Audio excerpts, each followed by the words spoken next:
Welcome to FATED ARPG Podcast, episode number 126. We're back, guys. And, well, this time only a short wait since the last episode, but seeing that we got a busy weekend ahead of us, you're gonna have to make this one last because we're not gonna be there in the weekend and the next episode is still to be announced. But today we're gonna delve into a lot of fun discussions with friends that we've seen before. We got a new phase coming on, and we got tons of stuff to talk about because Balor is actually restarted in softcore trade. And before we dive into that, guys, likes, follows, subscribes, shares, everything is hugely helpful. We need the channel to grow. Everything needs to be better this year than it was last year. You know the drill. The people who purchase paid subscriptions will be mentioned on the end screen. And without further ado, we're gonna dive into the episode. Welcome, Balor. How are you doing? Well, hello.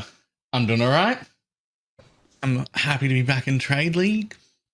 Yeah, is I everything did going enjoy the your Private way? League quite a lot. I will do it again, but still, Trade is my home.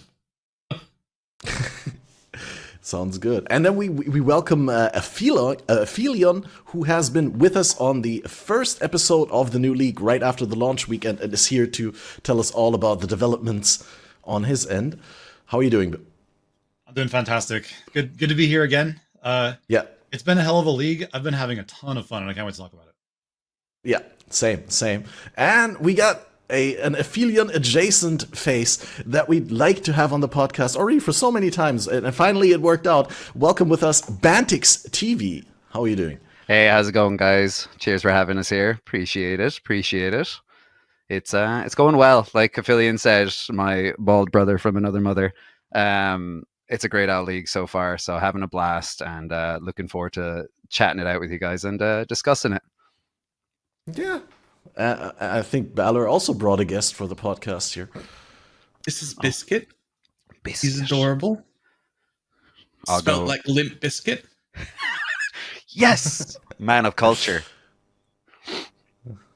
Did is Abby going to join us at any point? Aphilion's got a dog to rock. I've only got. She's spluted out of my feet right now. I could pick her up if you want. Here.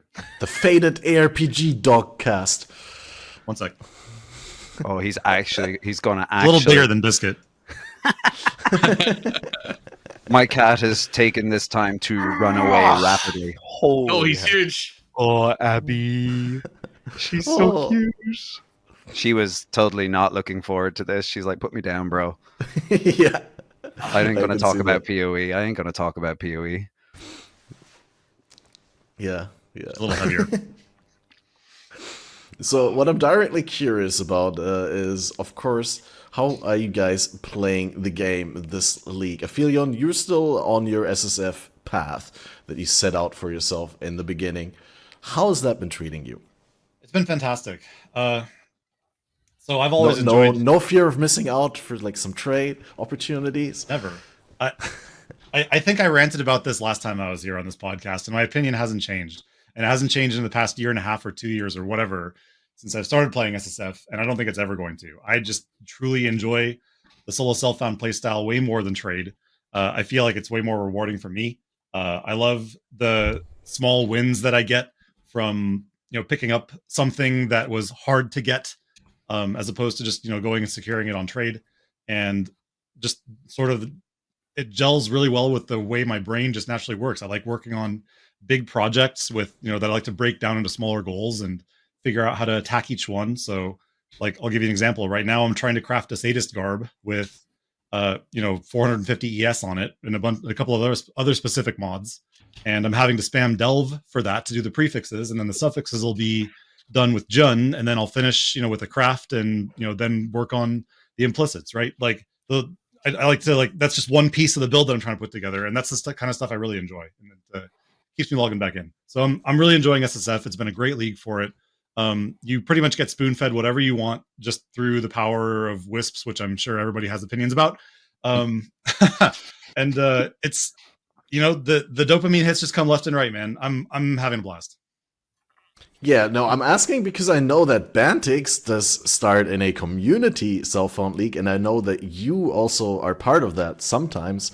So I was like, well, is that something? I'd say. I mean, he messages me on Discord usually between a week and 4 days before league starts and says, usually the word chief is involved. He likes to go, hey chief, just letting you know, like, want to join the private league, the door's open, and I always say, yeah, thanks, I appreciate that, and then usually we'll talk shit to each other for a few minutes, and then pretend we don't exist. So then it'll be like, hey fucker, just join the league, please. I need you. And then I don't get a response for about 2.5 days. I usually leave them on red at that point. So yeah, so it's fairly standard.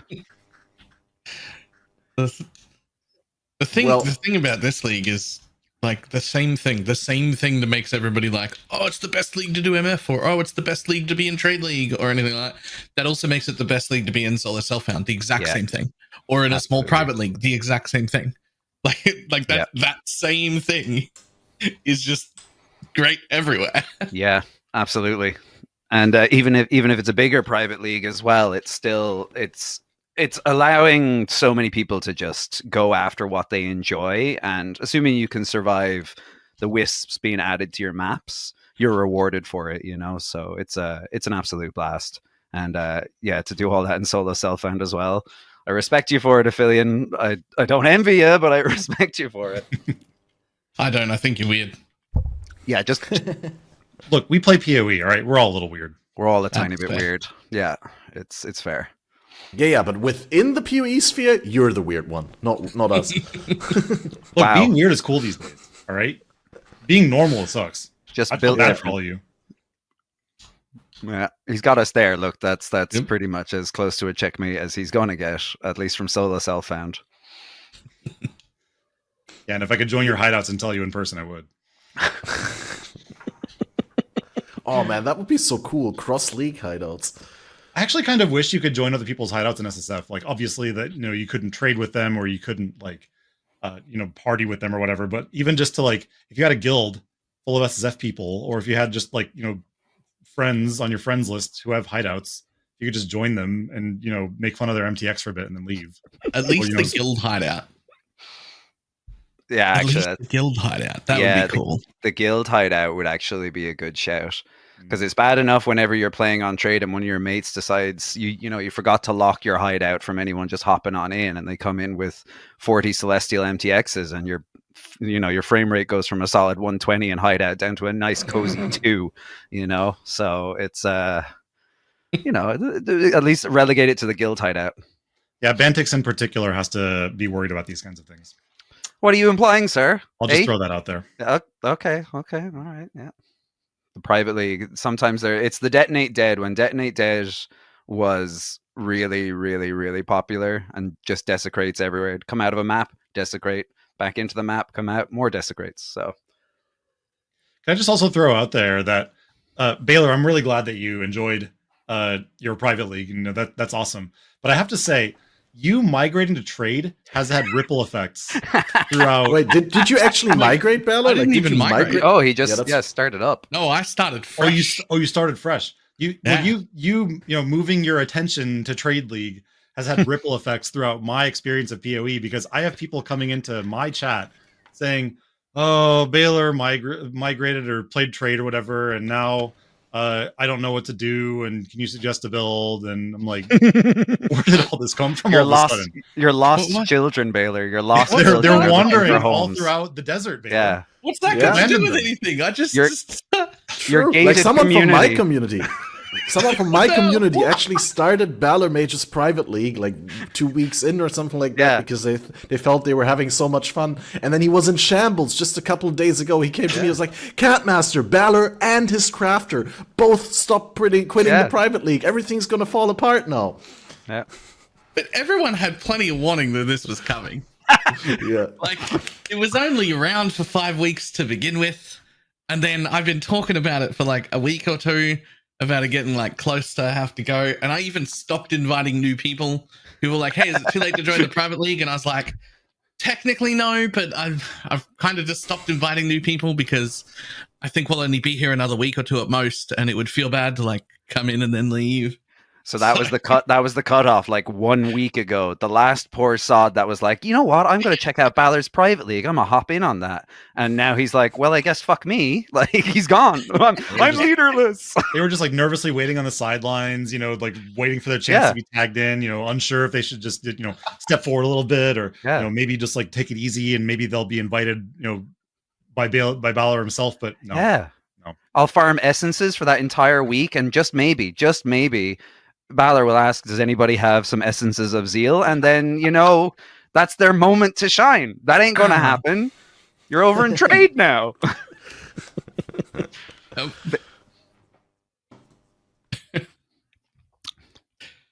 That was a bit intense, to be fair. We threw him onto the cross there.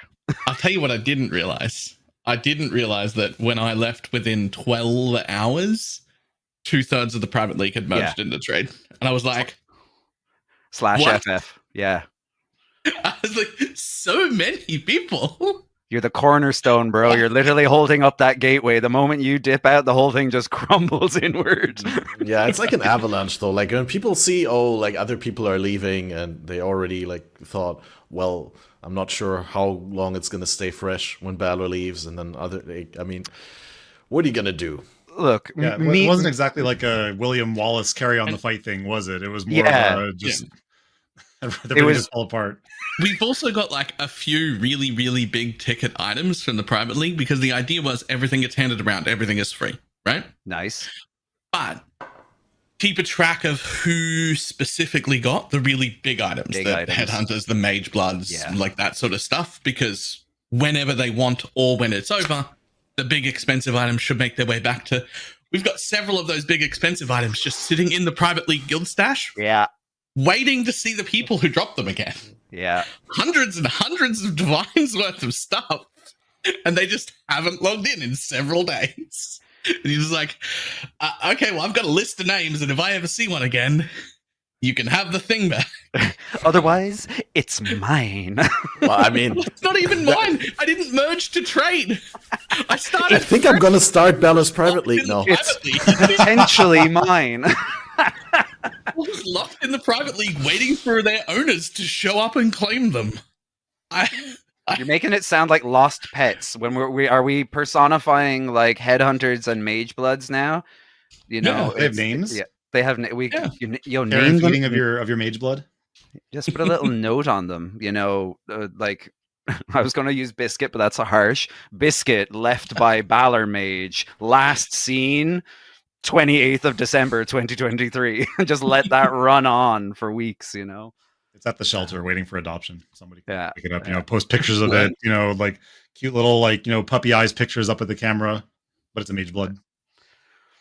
Actually, so not to hijack your podcast here, Catmaster, but actually I feel like since we have Bantix and BalorMage here, who are two now private league aficionados, especially Bantix, who's been running his league for the better part of 2.5 years now, 3 years. Yeah, something like that. Yeah. What do you guys think is one of the most challenging aspects of sort of being the focal figurehead of a private league, either from a gameplay standpoint or a social standpoint, or what barriers have you had to overcome? Do you want to go first, Balor, or will I? Nah, you should. All right, I'll blaze a trail. I suppose, in my opinion, and from my experience, the trickiest aspect I find with the private leagues and the group found leagues, especially if it's several communities coming together that haven't necessarily interacted before, it's the personal dynamics, it's the social dynamics between people. Like Balor, for instance, mentioned that you keep a track of the big ticket items and who dropped it, and then kind of where it ends up going towards the end. Big ticket items, as an example, in discount leagues, is kind of a case of whoever drops it can decide what they want to do to it, whether they're going to use it, whether they want to lend it to someone, all with the kind of idea of being like, if somebody drops a big ticket item, do not hound them to give it to you. If you want to use a headhunter or you want to use a mage blood, you can ask them and see what they say, but that I find that is the trickiest aspect initially, is just kind of those interpersonal relationships where communities haven't cross-pollinated before. Like I really, Balor, in your case with your private league, I really liked how structured you had things. Like people, essentially it was kind of like World of Warcraft raid leading or guild leading. You had people signing up for particular aspects and stuff like that. I was gonna say Balor's League is more like a BPL team. Yeah. Whereas in Discount, it's much more organic. It's a case of like, you can join. These are the trading rules. Don't be a dick. Treat it like solo self-found light for the first week. So, you know, think about your league starter. Don't be a complete two-head about it. Don't, you know, go in with something that requires crazy big items. And then when you work past that and get into week 2, then you're golden. Like people will trade items back and forth. Some people need essences, no problem, we'll throw in some essences. Some people want scarabs, no problem, I'm not using them, I'll toss you it there. So it's very much kind of sussing out who you kind of enjoy playing with and kind of how it works. Some people enjoy it, some people don't. Personally, I like it as a go between solo self-found and trade. You kind of lose the mentality of chaos and divines per hour. What is the most efficient way of getting that? And then not as restrictive as solo self-found, where you're trying sometimes for days or weeks on end to get a particular item or a particular thing crafted. So if you're me, you spend 5 days hard farming to get a taste of hate, and then end the 5th day with 3 cards and decide, I'm done with this and I don't want to be in solo self-found anymore. Bye. Yeah. And at that point, you're just kind of praying, I hope my magic finders in the league, you know, drop 7 tastes of hate. And funnily enough, Affliction League has done exactly that. Yeah, exactly that. Some guy traded me after a single day, literally came and traded me like 6 taste of hate flasks. And was just like, here, these are to hand out. And I was like, you've been MFing for a day. What do you mean? He's like, don't ask questions. Just 3-1 these, bro. Just get better ones, you know? And they were all given out instantly because you're like, who wants a taste of hate? And then this chat is just full of plus.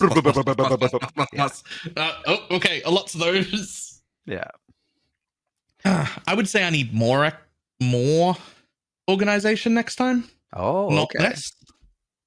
It went really well. It was super fun. I very much enjoyed it, but a little bit more structure and a little bit more organization would have been better. Mm-hmm.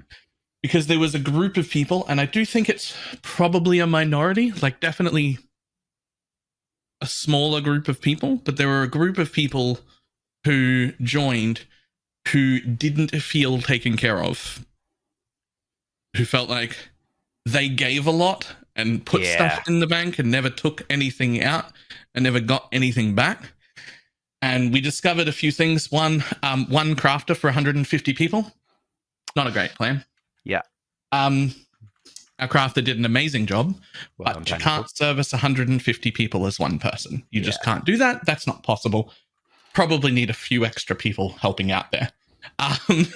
That's the start of it. And the second bit is we had a bit of the best way I heard this described was this was a squeaky wheel problem. If somebody was the kind of person who would ask for something once, they would probably just not get it, because they'd ask and then 40 other people ask 40 different things in the next hour and they never go back to ask again. It'll be 3 days down later and all you needed was 1 exalt and you still haven't gotten it. And okay, maybe you could have found one on the ground, but you didn't, and you just needed 1 exalt for this thing. And meanwhile, we've crafted like 45 different really good items and handed them out to people, used 70 exalts and 50 divines in the process, and no one's handed you the 1 divine. And so you feel like, or the 1 exalt or whatever it is, and you feel like, well, what's the point of even being here? I'm just solo self-found, but I'm handing over all my useful materials. So it's worse. Yeah. And so there was a small group of people that felt like that. And it's not their fault. It's just because they're not the loud people. Mm-hmm. Whereas the loud people, that's the squeaky wheel. You get the piece of gear because you were making noise. You spoke up over and over and over again. Yo, I need this thing. Yo, I need this thing. Yo, I need this thing. And eventually you see it and you're like, man, that's like the 8th time I've seen that. I really need to do that next. I really need to get that person sorted. And so that, I think for most people, it went pretty well. Mm-hmm. But there was like a group of people that are generally more reserved and quieter. And those people felt bad and left pretty early. And I want a better structure to make sure I take care of them, because the idea is we've got quite a few blasters, we've got quite a few like very experienced people. We're going to have access of everything all the time. That's just how the game works when you play like that, right? And the idea is those people should be able to 100% carry the needs of the people who don't know what they're doing. We should be able to provide all the maps and all the crafting things and all the, like, we should be able to carry the newer people. And it shouldn't even be an issue at all. Shouldn't be even a stretch. And it isn't. But I need a better system to make sure that, like, everybody's getting taken care of. Yeah, what you mean by that is, like, you want to make sure that your blasters, as you call them, like, they can take care of the newer people without it being a detriment to them, like, to their gameplay experience. So they're not, like, sacrificing too much. And, you know, maybe they get something in return every now and then. Well, normally, like, your blaster teams or whatever, you've got, like, people who are like, hey, we're going to do a trio setup of Magic Find off the bat, me and my two friends. And you're like, fantastic. So you make sure that the best Magic Find and the best aura stuff that drops ends up in their hands. Because for that, they're going to be off dropping lots and lots and lots of stuff. In the private league, lots of stuff they don't need. Your Magic Find trio doesn't need 60 Divine Orbs. You know who does? The Crafter. The Crafter needs 60 Divine Orbs. So if we make sure they get all the good MF gear right away, then we end up with more crafting materials, more bases, and more uniques, and more everything. So it's great. It was a very big change in mentality, though, from how do I make money to how do I make something useful? What do we need? Instead of just what's the most profit, which is weird for me, but yeah, and that's the big motivation for me is the making things. Like, I think I figured out that I didn't really enjoy the rat race of caring particularly much about what the value, like the currency value of things was worth on trade. Like, when you drop something, it's a means to an end as opposed to the end itself. So I'm not magic finding for the sake of magic finding. I'm magic finding looking for something that I can use. When I have that thing I can use to make a build, that's the goal. And that's what I think private leagues and SSF really appeal to if you're that sort of person that enjoys that. Yeah. The biggest reason I'll never touch solo self-found is because there are certain parts of the game that I just hate with a passion so much that I would just rather go play another game than have to do it. And that is any sort of lab farming and any sort of heist. I nearly quit my characters for the one time I have to go and do each lab. I hate lab that much. Sometimes I'm in the mid 90s without Uber Lab because my character is just powerful enough to not need it, and I just don't want to run it. I just don't want to run it. I don't like it. I don't enjoy lab. I don't want to go there. Now you have to go there for all of your gems. So I'm never doing solo self-found. And then I always want some heist stuff, right? Like I'm going to want replicas. I'm going to want micro distillery belts or like something cool. And you couldn't pay me to go run heist. I don't want to do that. So I can't do solo self-found because I just won't do those two things ever. But private leagues was fun. And it was close, right? The if you find a solution, Balor, do let me know. Because it's one of those things that when you have a spread of people with different kind of different experience levels, you kind of want the intermediate to experienced players to not necessarily teach the newer players, but at least be somewhat capable of guiding them a bit. So at least they can get a bit of a grasp on kind of how to approach the game, especially if they're not comfortable in this kind of environment where trade isn't there to just give them the things. While at the same time, the people that are doing that don't feel like it's just a constant suck of resources from them towards other people. You know, it's a very tricky kind of balance to strike, you know. One of the first things I tried to make clear when we started ours was, which I don't think I made clear enough. I said it a whole bunch, but I need to figure out how to make it more obvious, was that the actual go-to should be always look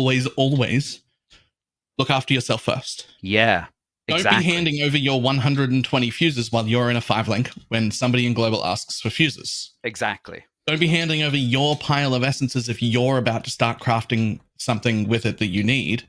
Mm-hmm.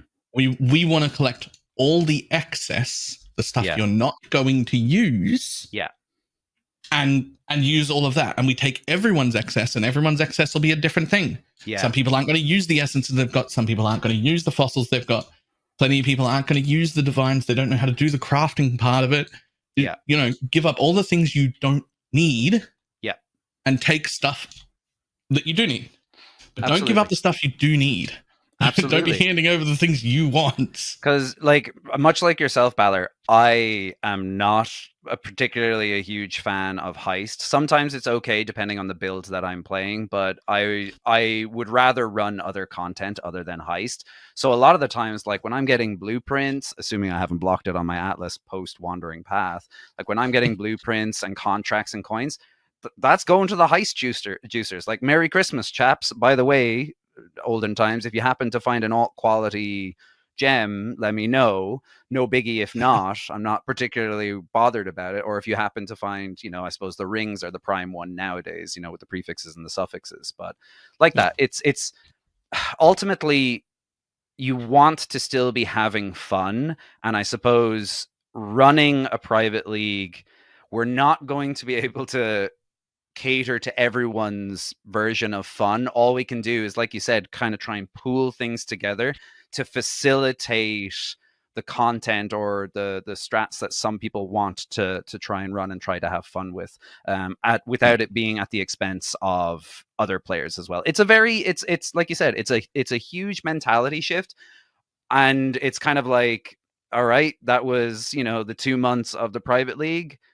What did we learn from it, if anything? Or if we've noticed that there are problems constantly reoccurring, what do we need to do to address it? You know, so it's curious to have that, especially because, at least in my own experience, PoE has been very much a solo play sort of game, right? Be it in trade, I'm kind of doing things by myself, be it a strat that I'm following, or in solo self-found, I'm trying to find stuff myself. So to go to a setting where it's very much group can you hear me fine based, it requires that shift in mentality. Oh yeah, I switch on the audio Welcome avatar back, while I'm LMS2. fixing the microphone.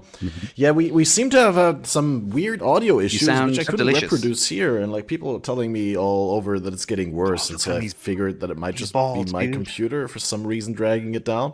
And it seems to have been my computer, and everyone says it's fine now. So I just hope that I'm able to salvage this podcast in post before I upload it. That's going to be the big...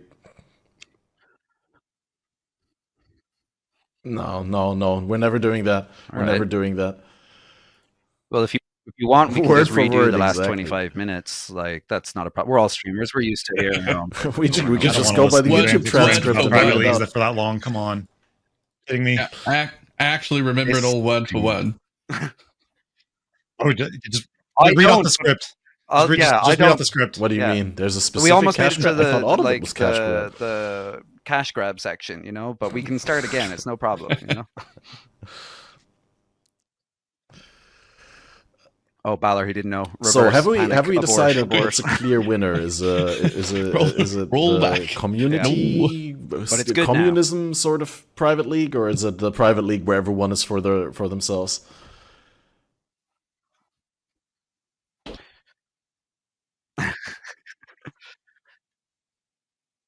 It's whatever you enjoy. Like, at the end of it, sounds so whiffle-waffy of an answer, but it's a game. Like, Path of Exile is a game. Seriously, do what you find enjoyable and what's fun. If that's solo self-found trade or a private league that you've met, even if it's a bunch of mates, that if you and 3 other mates play in trade and you normally play together, trust me, try and do a private league. It's not prohibitively expensive, really. Give it a go and see how you get on. You will find you probably learn a bit more about the game because you're put in a setting of like, oh, how does the betrayal board work? And you watch far too many hours of how the betrayal board works, you know, or you just inevitably, like every other person in 2 or 3 man group bound leagues, end up in Manny's stream asking him questions. Exactly. Yeah, Manny just knows the stuff, you know. Just ask him and he'll sigh and be exasperated, but he'll answer you, you know. So it's There's no winner here, Kat. There's no winner here. Just if you feel like you want to be a bit masochistic, go solo self-found. If you're a tiny bit more vanilla than that, go group found. And if you just want, the same old secure, safe thing, hit up trade. You'll have a blast. For me, I like both of them so much that my plan moving forward is just to alternate league starts. I'm going to go straight softcore trade next league. And then the league after that, I'm going to start in a 1 month private league again. Yeah. Or 5 weeks, because I think that was a pretty good time. Except next time we're going to have like a proper idea of like a little bit better tracking and a little bit better like make sure we take care of people and probably have an actual end date so that it's not a shock when I leave. Yeah. And then also have like a plan to like split things in such a way that everyone feels as if they've at least entered trade in an okay state to look after themselves. Best of luck with that, bro. Best of luck with that. I'll do it. Yeah, I'll get it done. Yeah, for sure. A lot of our like blasters, including myself, will be very happy to leave and go to trade with very minimal stuff. Yeah. Because we know we can reacquire anything we want. For sure. So that'll leave a lot of potential wealth that I can split up. And everyone, I think I can make everybody happy. Is that a lofty goal? That's a fairly lofty goal. I'm not going to lie. Yeah, as soon as it came out of my mouth, I was like, "You cannot make everybody happy. That's the dumbest thing you've ever said." Yeah, you are literally setting yourself up for an aggressive fisting that you're not going to have a fun time with. Like this is just. I'm going to try. Yeah, like I'm going to try and make everybody happy.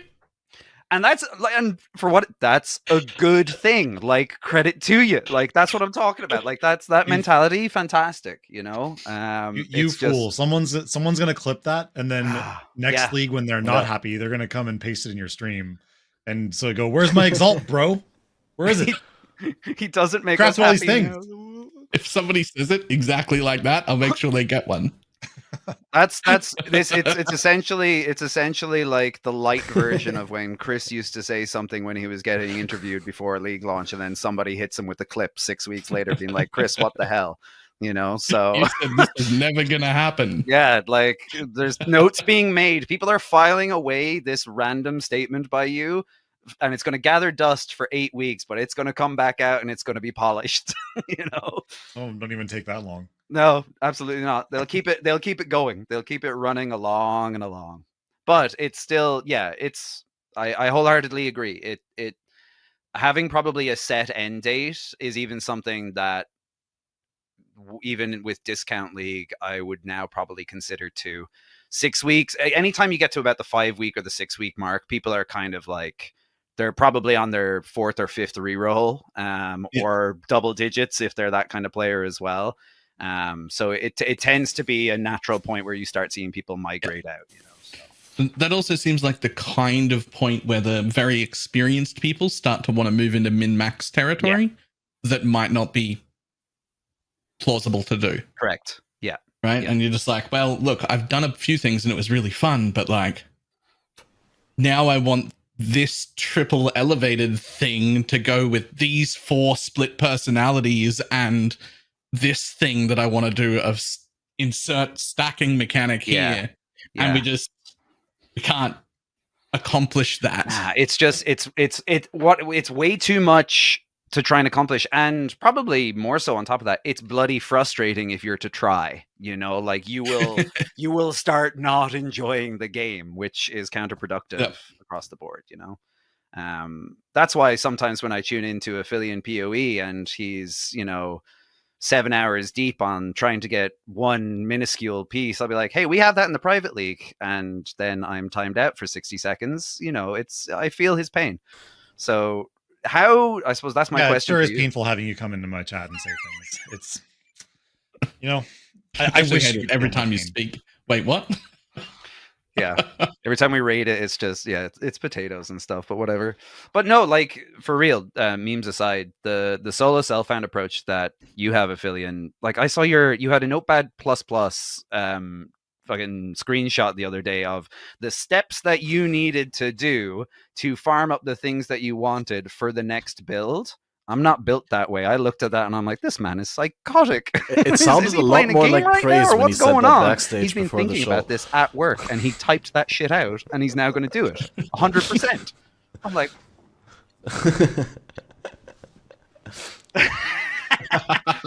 he can never know how I truly feel. It's important that when you give people positive feedback and credit, that you do that privately, and that when you insult people, you do that publicly. At least when they're your friends. Yes, that's a very important thing. Yes, it's yeah. I thought I made this clear when I come up to visit you, Bantix. We're not friends. No, that's why we drank copious amounts of beers in breweries, and we still didn't. Aphelion coined the term liver kegels. The Irish must do liver kegels in order to drink as much as they do. So I don't know if there's truth to that, but you know, it was. Learned so much though. Like I didn't really have much to chime in on, especially with the taking care of the technical difficulties side and all that. But I learned so much because I want to do that private league soon again as well. And it's been too long that I hosted one, so I was very carefully listening to the takeaways that you guys had. Oh. Yeah, we had a hardcore. I remember the last internet private league. I think yourself and myself were in Catmaster. Was Tricks hardcore on the internet? It's basically where he was. Yeah, that was. Yeah, it was good fun. But like you even see like Zizaran and Steel Mage doing the Bro SF stuff as well. Like, and that's kind of where I always. Fair enough. The two of them play like 12 plus hours a day and whatnot, so they can get a lot more done. But it's an argument that you don't necessarily need large numbers of people for the private league setting to work. That's why you and a group of mates can do it. And like we've had discount leagues where 10 to 15 people have gotten so much done, especially if the rapport is really good.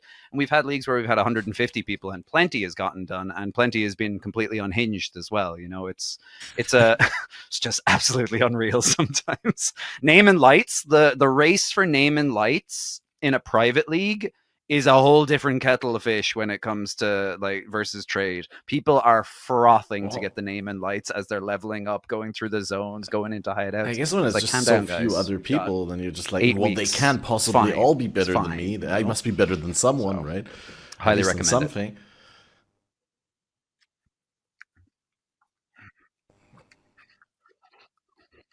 There's like 3 or 4 people who are unholy at the speed at which they go through the campaign and up to the first 2 watchstones.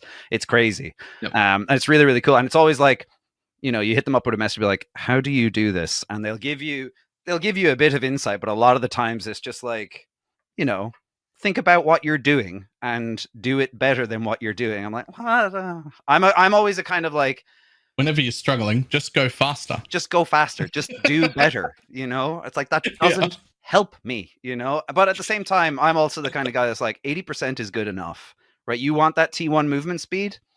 It's fine. Like the rest of the item is good.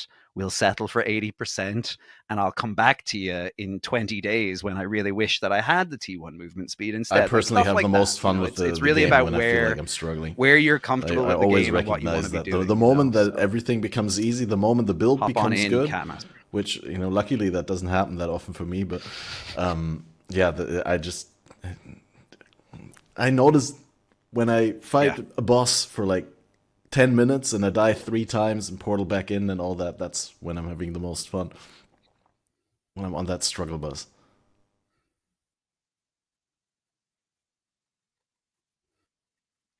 Yeah. Well, it's also because I've given up on that as well that at that point you're kind of learning what is killing you, apart from like mechanical mishaps, you know. Yeah, I was gonna say, what game are we playing again? I'm still learning, apparently. Like, well, see, that's kind of the thing as well, right? Like, when a build kind of comes online, a lot of the times, especially when people who may end up re-rolling a lot, it's probably not giving it enough time in the oven to cook, right? The build, especially if they're following a guide. Or it was just bad. Yep, that is also a valid argument. That's why you always, whenever you have somebody pop in and is like, hey, what do you think about body swap? And I'm like, I got whiplash. My body swap? Are we talking body swap totems? Please tell me we're talking body swap totems. No, they're like self-casting body swap. I'm like, dear Lord. So it's always a case of like, is this a build that you came up with? Or is this a build guide that you were following? And you kind of wait to find out which it is, because at that point you're just trying to that balance is always the harshest and be helpful without being like, hey, that's probably going to suck balls, and you don't really want to go through the list. It's hard. It's just hard. Have you considered my approach? I just tell people that sucks balls. That's a terrible idea. I have considered whenever I think it's bad, I'm just looking at it and I'm like, yo, I don't know if you came up with this yourself, but you're not ready for build creation if you did. Stop. This is a terrible plan. And then people get upset with me. Yes. It's just that part. I don't want to deal with that. Like, honestly, Balor, from what you're saying, now I can safely be like, hey, you know who's really good at giving guidance on whether or not your build is good or not? Just head on over to BalorMage. Like, he'll be online in like 7 hours, and he's got you. Trust, you got. And then intentionally send the bad builds to me. Yeah. So like, essentially, you are like the studded fucking like paddle that I need. So I'll just send them. They'll go to you. You'll hit them with the reality, and then they'll come back a bit sad to me, and I'll be like, "Wow, by the way, that's unfortunate. Shame I didn't look at it." Anyway, made me think you asked me for that Trapper POB because you wanted to try and see whether you want to do that as a boss killer in SSF. Did you end up doing that one, or did you go for a different boss killer spec?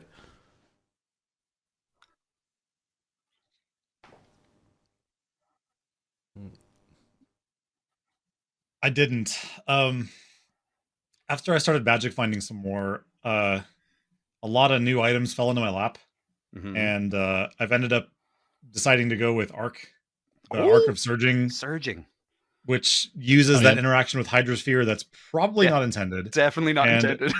Probably, not going to exist ever again. Can you be very clear for those of us who don't know about the interaction? I think I got baited by the video that Jungron put out about one-shotting Hydra. I mean, and I know that there's something with Arc. Sorry, go for it. So, Arc of Surging, right. So, you can see this in both Ziggy D's video about his Trickster and Jungron's video about his Assassin. But basically, when you use Arc of Surging, the transfigured version of Arc, instead of chaining, it splits towards a bunch of different targets at the same time. And when you cast that at Hydrosphere, the gem explicitly says, like, when you cast it, it can't hit the target more than once. But for some reason, when you cast it at Hydrosphere, all of the split beams can hit the same target. So you end up hitting the same target something like 40 or 50 times when you use like Unleash or whatever, or what have you. So I'm planning on playing that as a Trickster, but I'm sure there's other heresy you can do with it as well. Like if you were somehow able to get like mines or traps to work, I'm sure some crazy person can go envision that.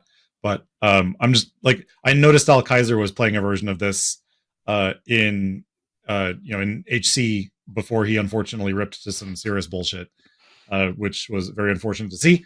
But I think I can make it work pretty well on SSFSC as long as I can get the gear crafted. So at the time that you shared that build with me, I hadn't dropped a Ralakesh's Impatience yet. I hadn't dropped a Void Battery. Very nice. I hadn't dropped what else? All the other basic stuff you need to make. Badge of the Brotherhood. So powerful. So I have all that stuff. It's kind of crazy how Ralakesh's Impatience the build just kind of falls into place now. Yeah.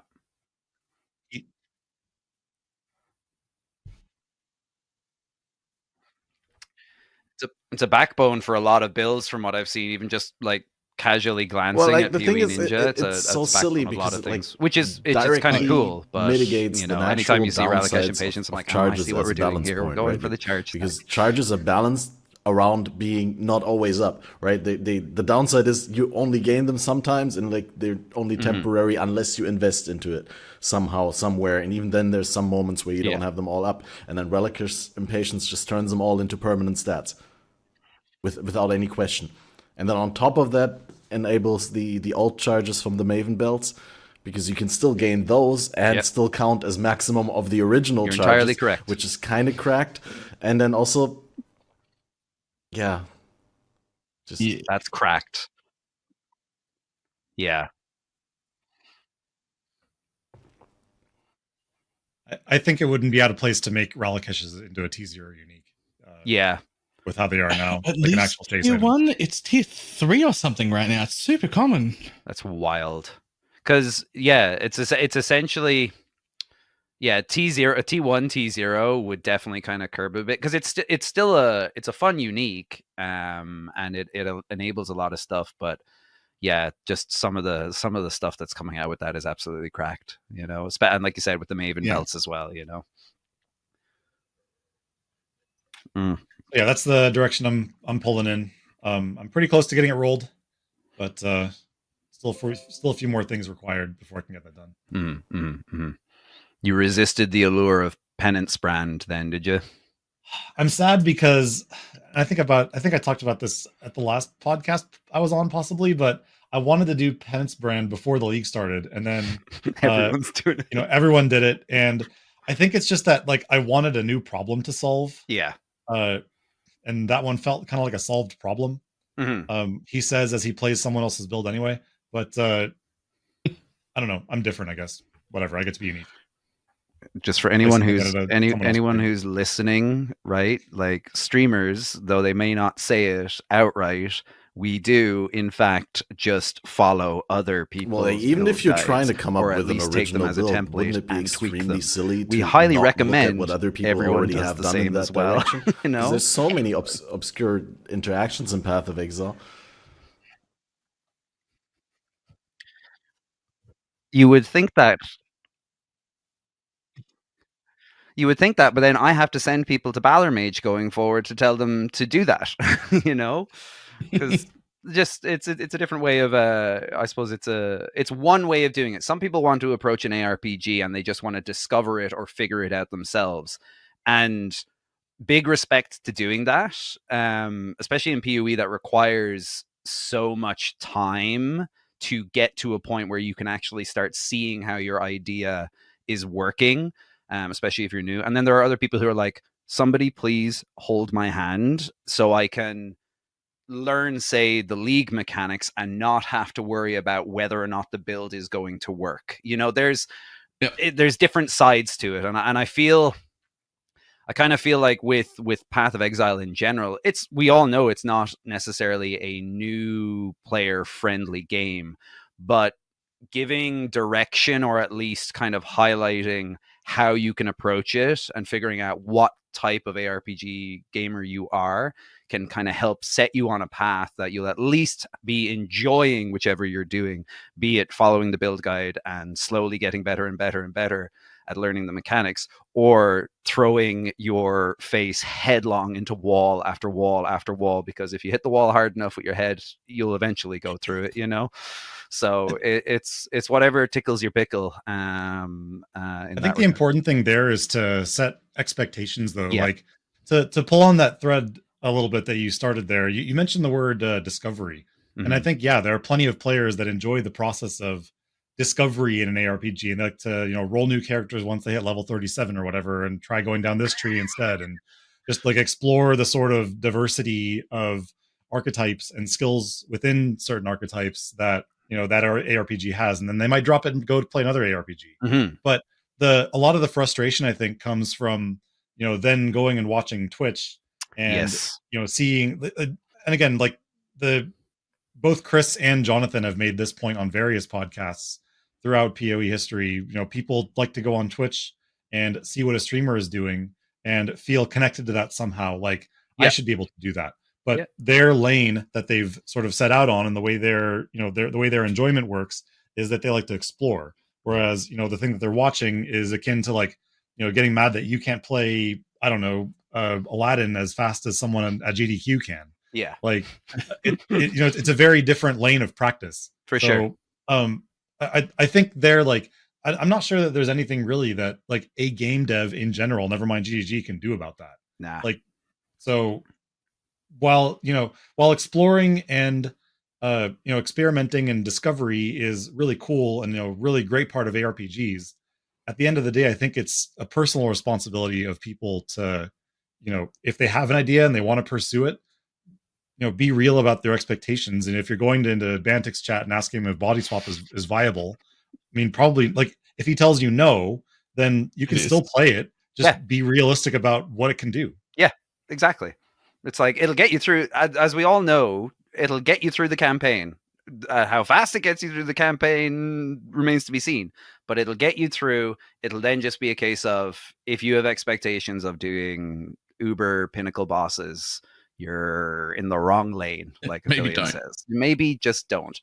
And that's kind of like, I do not understand the maths. Like, there's a lot of maths in PoE, right? And that's just not my forte. So, like, you mentioned Jung Roan, Aphelion. Like, I adore Jung Roan's stuff that he puts out, just because whenever I'm watching him throw something together, he has the fundamental understanding of how the game kind of defenses and offenses and scaling, stuff like that, work. Or at least when he's like, oh, how do I solve this problem?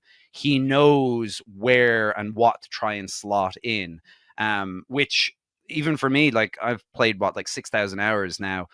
That, every time he's doing that, I'm like, I don't understand, dude. Give me the POB. Just give me the POB and I can, like, look at it, But it's very much, there's very much people who are built at doing that and figuring it out. Then they might make the build guides, and then or people who are then not that way inclined, then hopefully can dissect it and kind of understand it. And I imagine, at least when I'm streaming, trying to walk people through tempering their expectation based on whatever build they're following or what they're trying to achieve tends to be half of the job more than anything else. Like, I want people to enjoy Path of Exile. It's a good fucking game. Like, there's very few games that rival it in terms of the content that it offers and the fun you can have with it. But holy Christ, do you have to, like, try and put blinders onto people to just trust? I usually don't like to interrupt. Just walk in this direction for a time. I trust. I'm not walking really you good anywhere at, like, you don't want to walk, but you adding another sentence and another sentence and another sentence, and I just have to hook in here because there were some things that I wanted to talk about, and I had some good segues, but we're already past them. But good. What I wanted to know real quickly is, seeing that we already so there was some technical difficulties, but we're well into the second hour, or going into the second hour, we should be shifting our focus on talking about the current game more than about the game in general. And I was curious about, once again, what Aphelion was doing. If you haven't done, have you not made another character and you've been on MF the entire month since we talked?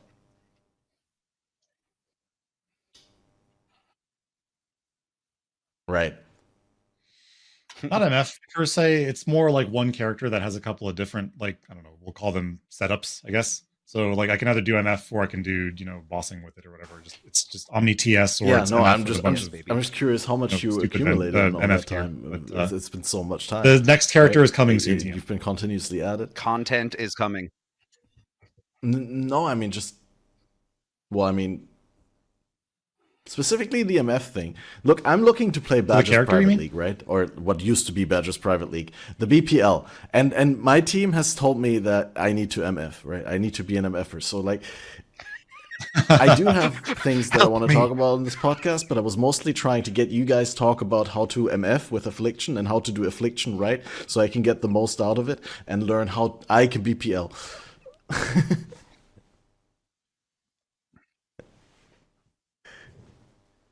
Okay.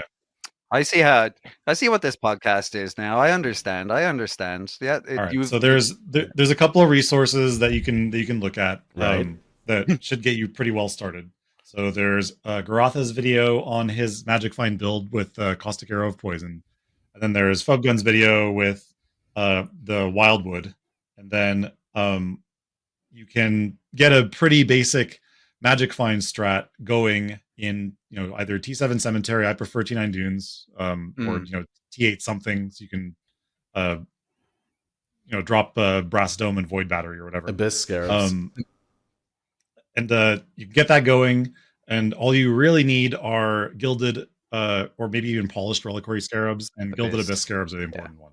So with that stuff, you can start like a mini little baby, just learn to walk magic find strat and scale it from there. And I'm sure you can take it from there and figure out how to improve things, right? Sextants and winged scarabs and upgrading the character. It can get pretty crazy. And the one thing that you probably need to do ahead of time is set up loot filters. Yep. Plural. So one loot filter, you don't want to see anything except things that tink. And 2 is for looting the map afterwards. Yeah. It's there you go. It's very, very, very low investment approachable as well. Like Gilded Abyss Scarab, Garatha's Atlas Tree, seventh gate. The plus for proj is important for the spires. Roll the map to have +2 proj. Go in, pray you don't get pumped by the rares. Don't gild. +2 proj. Yeah, and then adjacent to that is the wisps. I think it's the purple juice that adds in extra proj based on how much of that you have. Green is like a nice healthy mix of yellow and purple. Go again. The dream is a nice healthy mix of yellow and purple for the rewards. The dangers are crit. Purple adds extra projectiles to anything that gets empowered. Yellow adds tons of speed, and blue gives them increased crit chance. Yeah. The dream in my mind is all 3. Yeah. If I was to design it perfectly, I'm literally going to have 2,000 to everything or 3,000 to everything. Yeah. Equal numbers, all 3 is by far the best. Yeah. Sometimes you don't get to choose, but like the take. I think actually Dagum, who's in the chat, he mentioned it that when he was doing it in discount, once he gets 1,500 of one color, in and around 1,500, 2,000, try to see if you can find other colors while in the Wildwood. Granted, a lot of that is going to be based on what events you have in there and what you manage to find when going through the Wildwood. But even doing like the bare minimum for it, you can walk out with divine. Like I did 10 cemeteries the other day, and I came out with 5 divines and 9 exalts and a bunch of annuls and a few T2, T1 uniques. So and that was on a build with no magic find. I had no magic find. So as long as you don't kill the spires way too quick, you'll be fine. And if you find you do kill the spires, then the monsters also have more life. Allocate Wellspring of Creation. That's why you're going with the bolt tree to give it even more life. But I wouldn't recommend that because then the abyss monsters. I think that should be fine. Nothing like running for your. Make your tornado shot elemental a little bit better than going with a poison setup. But the poison is probably the best starter. I did it. Yeah, poison. I did it with Penance Brand, and I just had to get a brand recall in there to pull the brands off the spire, so it didn't nuke it too quick. But yeah, the bow bills or the wander bills or anything like that. Yeah, poison is going to be definitely a bit trickier to do because you're going to have to go up and like love tap the spire for a bit, watch it trickle down, pray you don't get pumped by the rares that do spawn, and then repeat another 2 times. So. And that'll all depend on the mods of the map. But again, all this is to say, it's super, super straightforward. And the most important thing tends to be the wisps. If you can get the combo of wisps, you want to. Yeah, sometimes it's GG if you can get 3, but 2 at the you want to mix. You want to mix ideally. So it's crazy.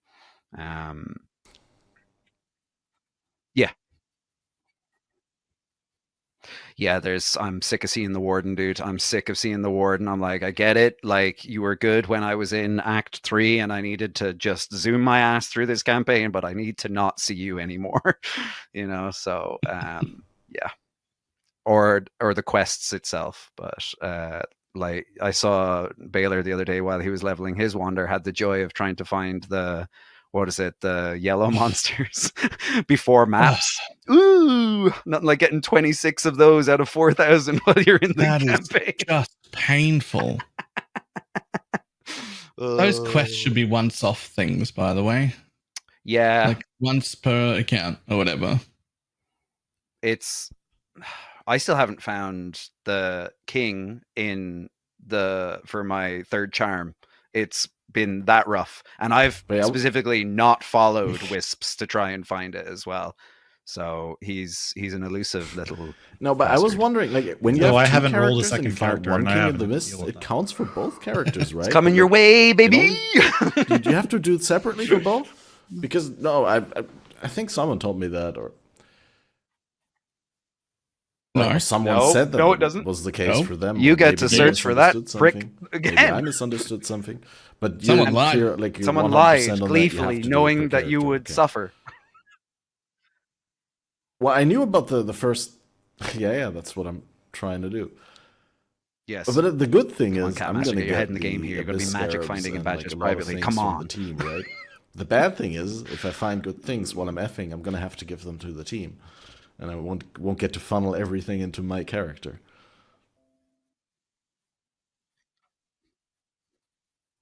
Yes.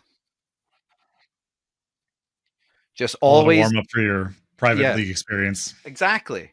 Or just use the excuse of like, hey guys, I'm actually not doing quite enough damage for the spires. I'm gonna hold on to this. That's the good thing. If I actually find obviously a headhunter, then it's like within reason. You know, you got to be coy about best use on me, right? You know?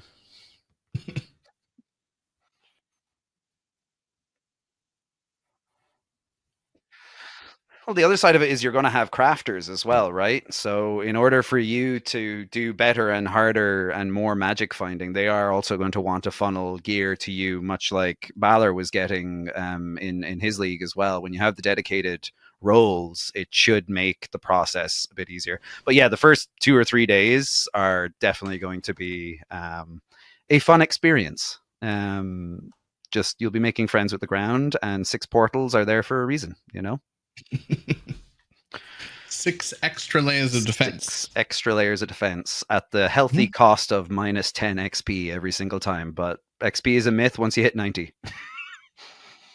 I generally find it's pretty easy for me to get to about level 96. And I'll just consider level 97 maximum level. That's the maximum level. You just accidentally make it up to it. And you're like, oh, I am 97. I just like skip my way to 96, and then it's a struggle to get from 96 to 97, and then there is no 98. Aphelion is having flashbacks over here when he's grinding to 100 every single league. He's just like, yeah, isn't that great, guys? It's just wonderful. Just not dying at 99 and wasting 4 hours of time. It's great. Tell me I'm wrong. I will say leveling this league isn't that bad. Like if you just ditch, if you just ditch at like 3k wisps or something, and your build is somewhat strong, you get so much experience. Like I'm used to having to measure my XP per map from level 98 to 99 in the area of like 0.5 to 1% maybe. And this league it's been 2 to 5. It's been absolutely insane. I even had I had a series of 2 very unfortunate events where I died to a dot effect from the King of the Mists after he died. And then I got ambushed by that stupid banshee thing in the forest that teleports around you. Yeah, the thing right from a horror movie or whatever.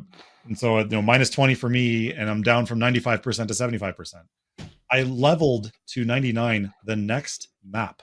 Because at 98, level 299 the next map from 75%, because I found a 200% and then a 300% XP shrine in the same Wildwood. And I got 25% in a single map at 98. The XP is insane. Never mind the loot.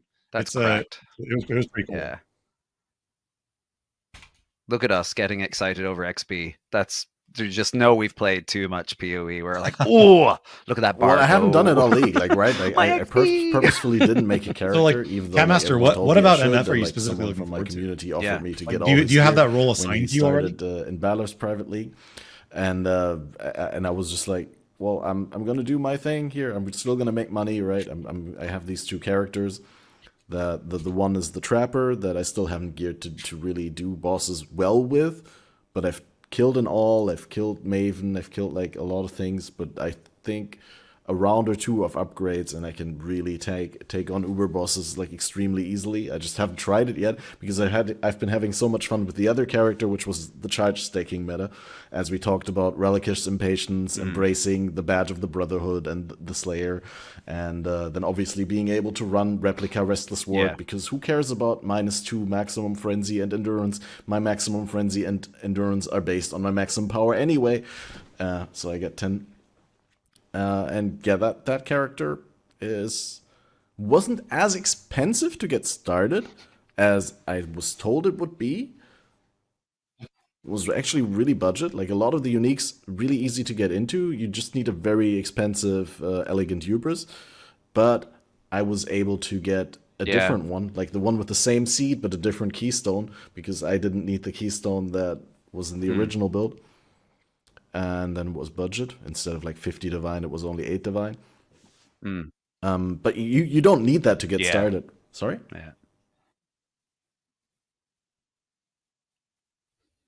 Yeah. It's been really cool hearing.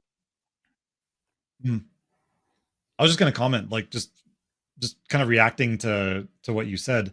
It's been really cool hearing a lot of the enthusiasm coming from many people about the new builds that they want to try, just as a result of like the new gems and some, the rework of Relikish and the several other things that were changed. They advertised it. Mark in the pre-league podcast or announcement trailer said that it was one of the biggest meta shakeups that PoE has ever seen, and it seems like that's been true so far. I mean, of course, there are clear outliers and things that tinctures and charms and whatnot have enabled specifically for this league, but in general, it seems like there's a lot of excitement around transfigured gems and a lot of cool new possibilities. I myself have been kind of side-eyeing like Blade Blast of Dagger Detonation. There has to be a way to make that good, maybe with like Beanos or something, but like I don't know, like there has to be a way, but like it's that kind of thing that makes you like really start to wonder, and it'll be cool to see what else people come up with. There's a build going around at the moment. I've seen a few clips of it. Somebody's using Frostblink of Wintry Blast with a cast on crit. I think it's like a frenzy setup. It's essentially a more controlled flicker strike, and it looks even hilarious. even better. Yeah. I've seen a few people just do this thing where they'll be playing like a bow build or whatever, and they'll just have a weapon swap into like a shield, and the shield will just be Cyclone cast while channel Frostblink of Wintry Blast, and they'll just be like a bow or a wand build or something that can't even use it, and they'll just go weapon swap, just fucking zoom. It's so good. You're like, you're not even. You can't even use those weapons. They're in a weapon. Wait, am I missing something here? Wouldn't it be faster to? My people need me. Cast it directly, because the Frostblink of Doppler Blast effect doesn't have a cooldown, right? So Crazy. it's cast speed. Oh god. All right, yeah. But I'm just saying with cast while channeling, obviously it's like the worst cast speed. Yeah, and they'll be like bow horrible builds or attack builds or something. Yeah. So they'll just trigger it on the cast while channel. Yeah, like the cast while channeling is like the you're soft rolling into it, and then you start getting absolutely psychotic, and you're like, I'll do this as cast on crit, and at least I know. One of them just put in a woke cast while channel, just because it has a shorter cooldown. Hey bro, I'm gonna stack a bunch of cooldown recovery, and I'm gonna fucking fly. Yeah. It's just it's that's like, I agree wholeheartedly with Aphelion. It's just the stuff, and fair enough, like right now this league there's very, very clear outliers. We all know that they're going to get politely tweaked next league more than likely. Then there's going to be other stuff that we didn't necessarily see. Like even Palstron was saying with the kinetic bolt of fragmentation, he's like, go through the new transfigured gems and even have a look at the ones that you can use at level 1, 4, 8, 12, and have a look at how they're adjusted for like their damage effectiveness and other stats, because some of them are probably balanced for like, yeah, at level 20 this will be fine, but some of them being down usable at level 1 with that kind of scaling is cracked, you know. So Yeah. it's going to be really cool to see what comes out over the next few leagues, you know. Lot of the kinetic blast at level 1 is insane if you haven't done it. 250% scaling of spell damage is just... And then there's a level 1 pair of gloves that has 100% spell damage. So and its downside is cast speed, which you don't even care about. Let's go! You know? So at level 1, you just get 250% increased damage. Just at level 1. Yeah. It's unreal. It's like you walk out the door with like, I don't know, chance to poison supports like 2 to 4 poison damage, and you just one-shot everything on the way through. You just wiggle a piece of driftwood at something. Like, what's the fiery cannibal in the coast just went over like that? Oh, he just falls over. You know? Like, and it's not even a fight. It's a white mob. I've never felt happier than watching the Roas not get within 10 meters of me in fucking... I love it. Like, I had like 4 of them charge me, and you just attack once in that direction. You watch them all just die as they're moving. You're like, oh, yeah. Be gone. You, Roa. Be gone. My projectiles compel you to fuck off. You know? So, yeah, it's crazy. It's really, really, really cool. And I'm excited to see what people are going to start coming up with, like towards the latter half of the league, because people are already swimming in money, but now it's going to be like, all right, what am I going to piss this up the wall on, you know? And, for me it's definitely something's going to stick. Something's going to stick, and it's going to be really cool. None of you guys is playing the BPL, right? Wild. Yeah, okay. I was Yeah. Nah. To be fair, like I just did BPL for a month. Thought about like not doing it because I didn't want to burn out, and there's so many other things One to team do in regular BPL league. But I haven't done BPL in like 2 leagues, and I don't want to get completely out of it. So I was like, yeah, this one I do again. Plus, there's people in my community that are excited about it, and it's always a fun time. It's just I have to take care to not burn myself out too hard. It'll be fun. Yeah.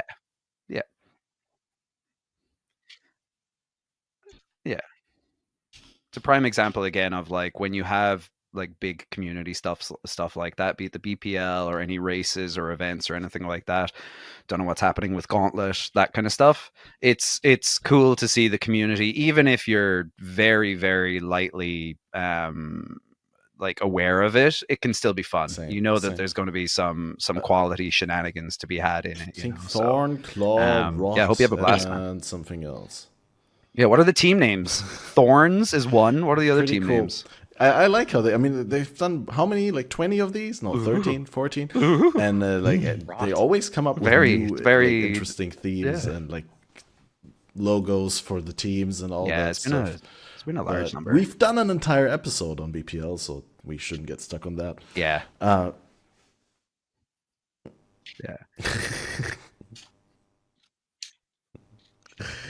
Has any of you guys watched the Put on the blinders that I haven't? Let's go, Catmaster. Where am I going by? With CBD and Jonathan and Rory, right?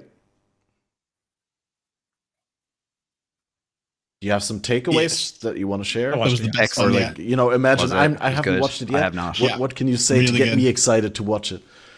Really good, that one. Okay. Here's my number one takeaway.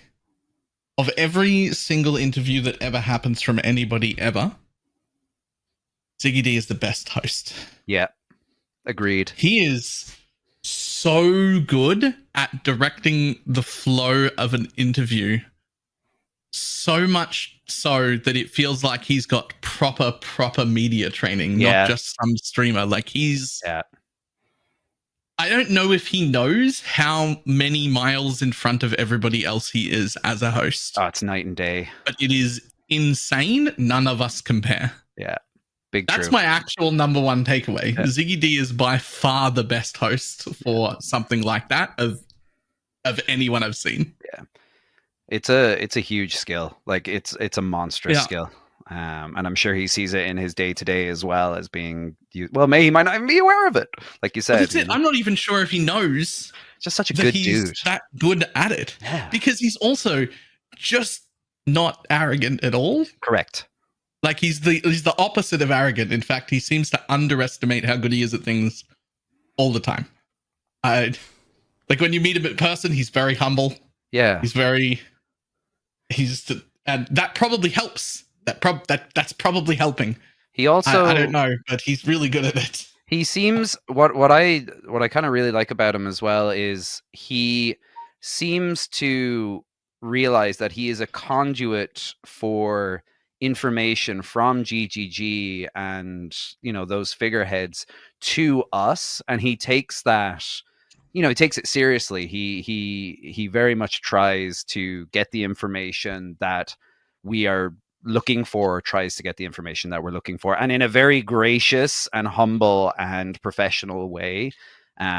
So thank God the community has him. It's phenomenal. Oh yeah. So that's your big number one takeaway. The talk, correct me now if I'm wrong, the talk was specifically centered around PoE 2. Is that correct? Yes. Since Jonathan was involved, right? Yeah. And there was quite a lot of good information in there. Great. Quite a lot of exciting things that have immediately escaped my mind. Of course. But I remember being excited several times. Yeah. In this second, I've forgotten absolutely everything I was excited about. Yeah. I'm sure I'll remember them when this is over. It's really cool to see how hyped Jonathan gets whenever he's asked about PoE in general, but then specifically PoE 2. The man loves. I think you can like, so liberally apply he that loves to the anyone game, at and he GGG. wants us to you love just have the game. feeling that they're making a game that they themselves want to play authentically, right? I absolutely don't usually get that from others that much, and not the same sense of like investment. Yeah. Nah, it's really, really cool. Yeah. I want to watch that interview and kind of dissect it. The PoE 2 v PoE 1. no, it's been brought up, but I'm actually interested previously on the podcast or recently on the podcast. But yeah, fair.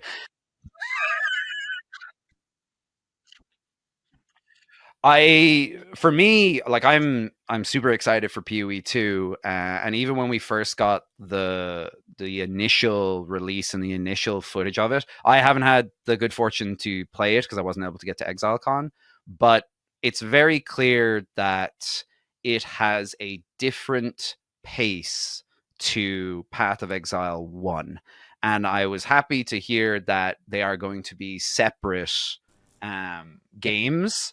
Because when it was initially released, it's kind of like, how do we go from what we have, or when it was initially teased, I should say, how do we go from what we have right now in PoE 1, where we're blasting like lunatics, to what they are showing in PoE 2, even in the later stages? It is very much more a kind of slower but more meaningful combat, right? It kind of has the Lost Ark vibes to it and stuff like that. So I'm excited to try it because I can't remember the last time I played an ARPG that kind of felt like it had that weight to your decisions moment to moment in combat and stuff like that. And I just hope it scratches an itch. There's definitely going to be a segment of the player base who are going to love that. And there are going to be people who want to blast. And I'm sure Path of Exile players, being Path of Exile players, will find a way to blast in PoE 2 as well, So I've been reminded by both that sentence and chat of two of the things that really excited me when I listened. Yes, let's go. So one of them was they were talking about the pause mechanic, and it sounded like during solo play in PoE 2, you will be able to pause if you're on your own. Ooh. But it just hitting escape will literally just pause the map. Okay. Because there was no reason to not have that once they have the ability. So fantastic. Yeah. Only works when you're alone. If you're in a party, you can't pause the map on other people. That was our initial thought. And then it was asked, well, how does that work in a party? And the answer was, okay, if everyone in a party pauses, if everyone hits escape, the map pauses. But there'll be a warning on the screen because if a single one of your party members unpauses, everyone unpauses. Oh, With a special warning that means if you're in a map on your own and you pause and you're like, oh, I need to go get a coffee, I'll be back in a minute. But your friend's in their own map. oh, They What, can random people from your friend map list can just to troll join your you, map? I unpause call it, get BS. you killed, then leave, and it'll Yeah, repause. okay, don't have them in your you party get on when the you're floor. solo mapping. So Like, they that's can bad. That's just 100% bad troll mapping you. practice, dude. No, only if No. they're already in your party. if you were, Yeah. yeah, Yeah. but now That's hilarious. that is pretty funny. The second thing was we got to watch. We were talking about the pause mechanic, and we got to watch Jonathan basically cook in real time. Let's go. Because somebody asked him, well, with the ability to pause at the drop of a hat, how come we can't have... We've got a 6-second disconnect timer right now, which is like a lengthy problem. And he was like, how come we can't have like a shorter period where if you're lagging, instead of kicking you out, it just pauses the game? Because you can already just pause at any time with escape. So why not have that? And we watched him immediately start to answer no, because the default is we can't change that. They've already established that. And then you watch him and he goes, Yeah, you could already have a macro that does that for you. so if you can't, if we're already letting you pause and we're already tracking whether you lag or not, and then he was like trying to work out how you could abuse that, or if like some cheat would give you some advantage over that. And it looked like the decision they came to was anything that you could program a cheat to do is something we're already letting you do in the client. What's the cheat going to do? Like pause your client? If you're in danger, hit escape. Same thing. Yeah. So like they had a didn't thought. promise it, but they said, I can't see any reason not to do that. So we'll talk to some people and look into it. I love that. Not promising, but there doesn't seem like there should be a reason to not do that. And watching him like work through that was really cool.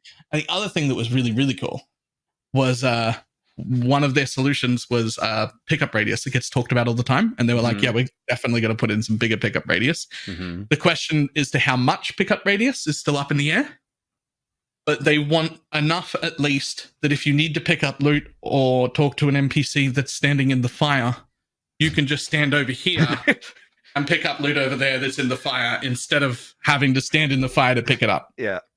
That Which part is was so very cool, nice. and like seeing like two different and like kind of disparate seeming problems that people often have with PoE start to connect with one solution. Like that's one of the things that I really admire about these guys, and especially hearing Jonathan talk is just like hearing these things that they've brewed up in the background where it's like, wow, you guys really do think about this stuff all the time. Yeah. Yeah. And they're receptive to hearing our input when it is delivered in the appropriate manner and in a practical, usable manner as well, which is super, super cool. I love Jonathan. Right, I'm Jonathan's sold now. I just need to go watch that so interview good. soon. He just gets so pumped over everything, and you love to see it. Yeah, same. Was that just that was just with Ziggy, was it? Was there one, or was it with Noogie and Rise as well? Noogie and Rise as well. Yeah. Cool. Solid. They were both really good as well. Yeah. Like it was actually the whole thing was like the best. It was a great interview, definitely. Yeah. I'll echo what you said about Jonathan. Like, it's just so good hearing him talk. He offers a pretty refreshing sort of approach to speaking with a community or with a broader group of people that you don't often get, from the very polished and, finely crafted presentations at, whatever other conventions from other video game developers and such. Like, he just sits on a couch, holds a microphone in his hand, just says, yeah, this part sucks and we're going to fix it. Yeah. It's refreshing. And honestly, I'm really glad we have access to that now. Yeah. It is surprisingly nice to hear any developer say, actually, that sucks. That was a mistake, and I wish that didn't happen. Yeah. And you're just like, yo, hang on. Yeah, That's how owning we all up. feel. Let's go. They get the thing. Yeah, They understand the they problem. understand. Yay. Yeah. It's like it's like just acknowledging it. It's such a good communication to have, just like, okay, cool. They're aware that it sucks. And now you're we praising will those guys do so X, hard. Y, and I Z, need to say maybe, that I also and really enjoyed that hopefully we see aspect changes of, coming like, down the road. But Mark, yeah, no, Neon, it's super, on the super, super cool. on the Super cool. DM and Gazi podcast, because it feels he's so much in tune with like how the game is being played right now. Yeah. Like he knows exactly what's going on, what kind of strats he's using those strats himself. Like he was saying, like I just played it last night, right? You know, and they're very aware of the things that we experience and the complaints that we currently have with the game, but they also see the duality of it all. Whereas if you take something away, like you gain something on the other side, but if you want to make something better here, it has to be worse somewhere else. And yeah, can't wait to see their take on the game in PoE 2 without having to take into account that they don't want to alienate the existing player base from PoE 1, because that was obviously the biggest problem when you just brought it up. They made it one game, but previously on the first announcement, we thought it was the other way around. We thought it was one game, and then they made it two, because that would have been the biggest problem. Is like, how do you tell all the people from PoE 1 when PoE 2 comes out, when 4.0 drops, that all of a sudden it's reset, and making a new game is just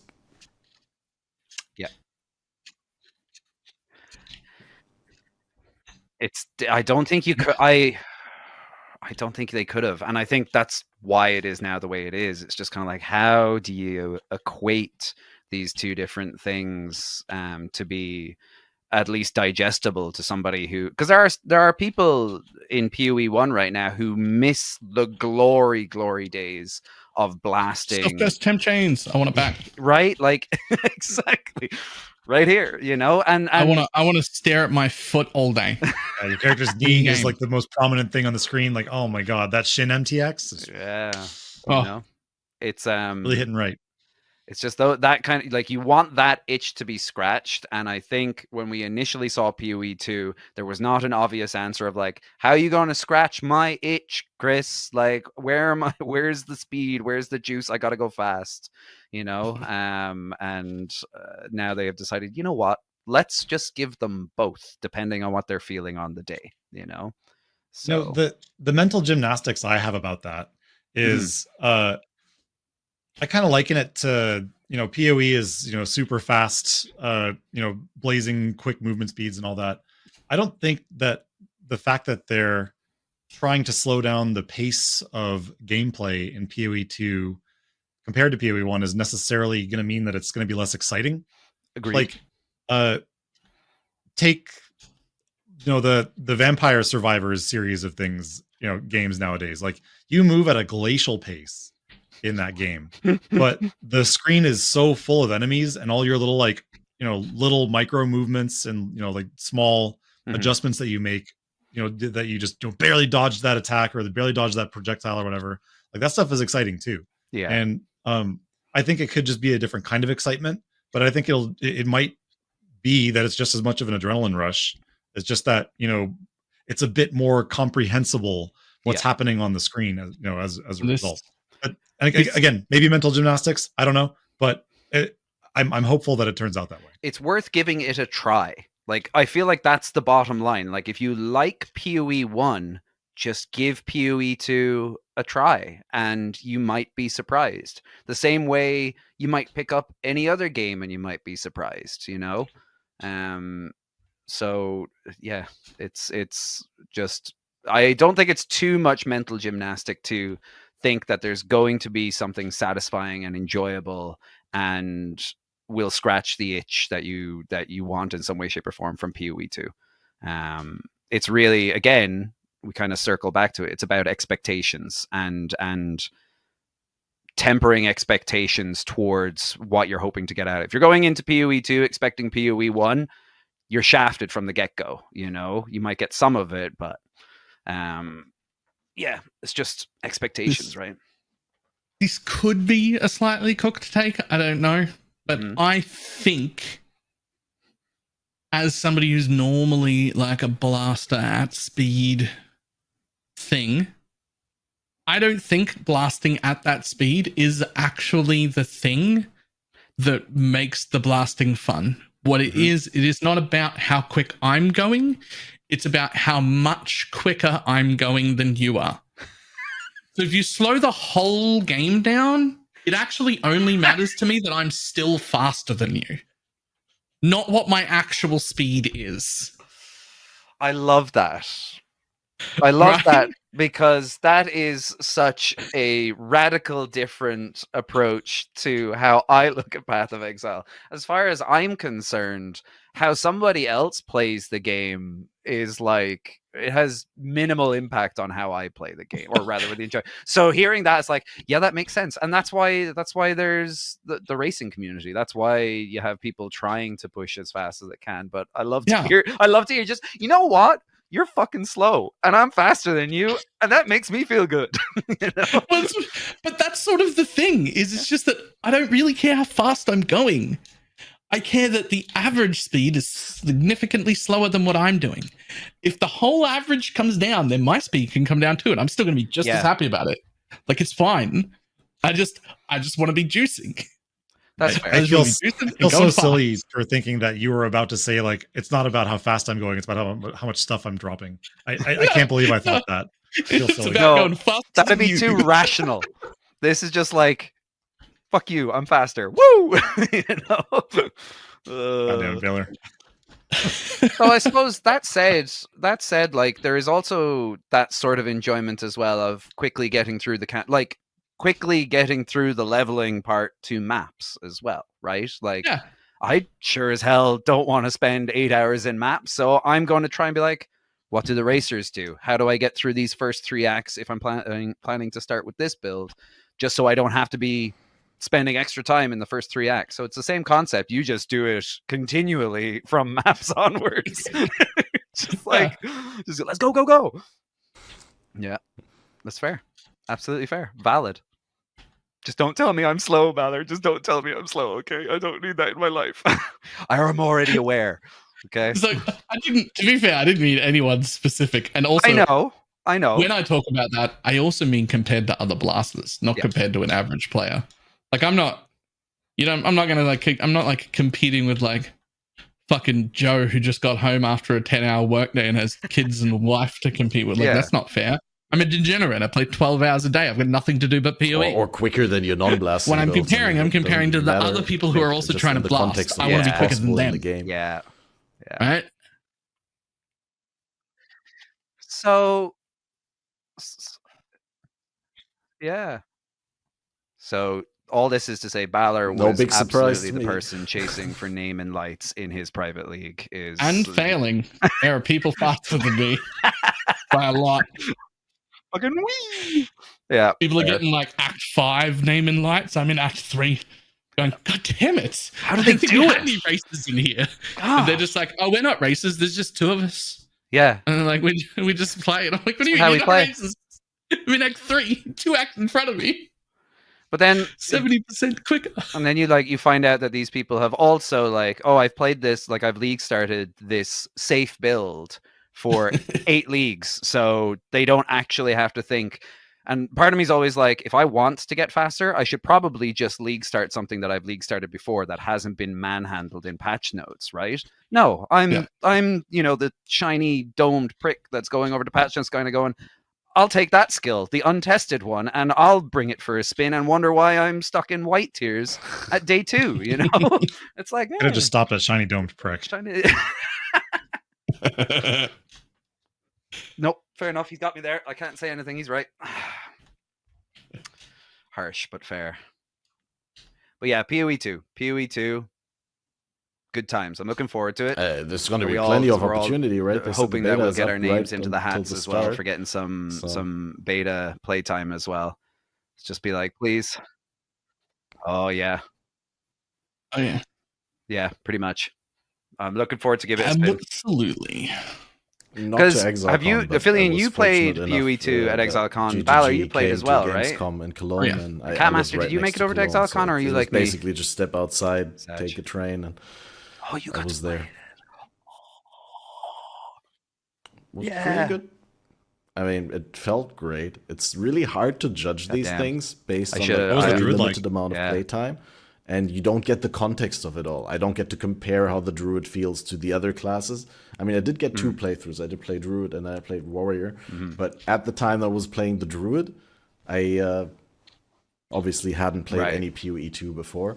And you don't get to build the build yourself. So you don't know how strong you're supposed to be at the time. You don't know how strong you could be. It's all just a bunch of guessing, and the developers said as much for these playtests, right? They just give you a character that they manually tweak, and to the point where they feel like, oh, this is kind of fun. It's a challenge to beat this, and it's okay as a playtest, right? And so it's really, I don't think, very representative of what we're gonna get, but as far as it is representative of what we're gonna get, like how in depth the boss fights are, and how great the animations are, and how liquid everything feels, specifically with the metamorphing animations abilities from the druid. I love the game. I love the PoE 2 that I got to play. I hope that by the time it comes out, it's not watered down, and it will not get watered down too much. Right, but they already said first playthrough for the average player is going to be 50 hours plus, right? I'd be interested in... No, AGN takes longer. But no, I guess it's the average person. Like the average IGN employee, maybe. Veterans or...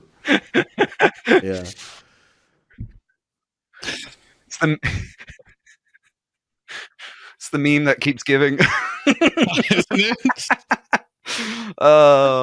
I'm curious to see what they're going to do, I suppose, kind of tagged onto that insofar as like the PR aspect of it. Like, imagine if they were like, okay, we're going to do like a beta weekend and feel free to like stream it, and then seeing like how people are progressing through whatever they have will be so cool. And now, no idea if that's going to happen, but that would be kind of hype to just like pick your favorite streamer and be like, all right, let's watch, Jung Roan, let's watch Steel, let's watch Aziz, whoever, blast through this from 0 up to wherever they get after the 3 days, so, because that'll be very telling. And it'll be so hard, because at least personally, I'm going to want so many different perspectives. Like, I'm going to want to hear from people who play it in solo self-found. I'm going to want to hear from people, like, if they play, I don't know if trade, I suppose trade's probably going to be a thing, but, just different approaches to it and stuff like that. It's going to be really, really cool. So I hope we get stuff like that, at least for the people who don't get their names into the hat to actually try it out, or can't try it out for other reasons, That's literally what I told... What? I just want to play the game. Just let me be the mercenary and let me shoot stuff, okay? It's only very few months. Until then, I think... Let me in. Isn't just it log in. LE, let me in. Last Epoch launching in February 21st?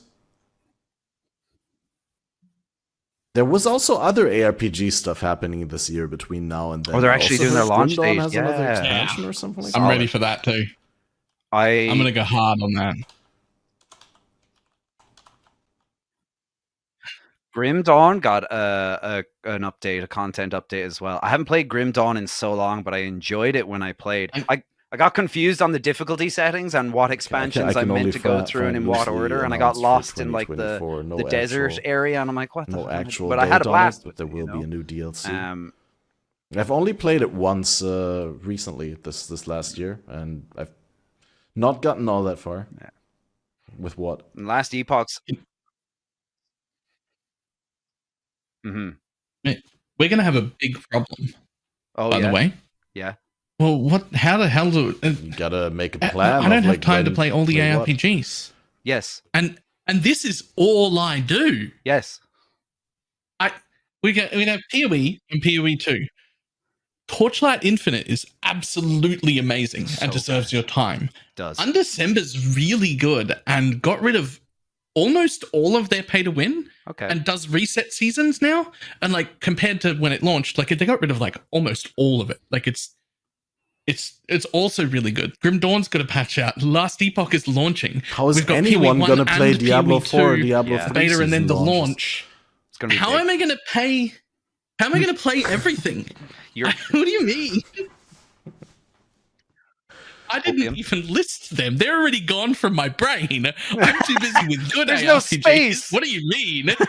Tech support doesn't have time for this. No, that's the reality. I'm going to play Diablo. I'm not.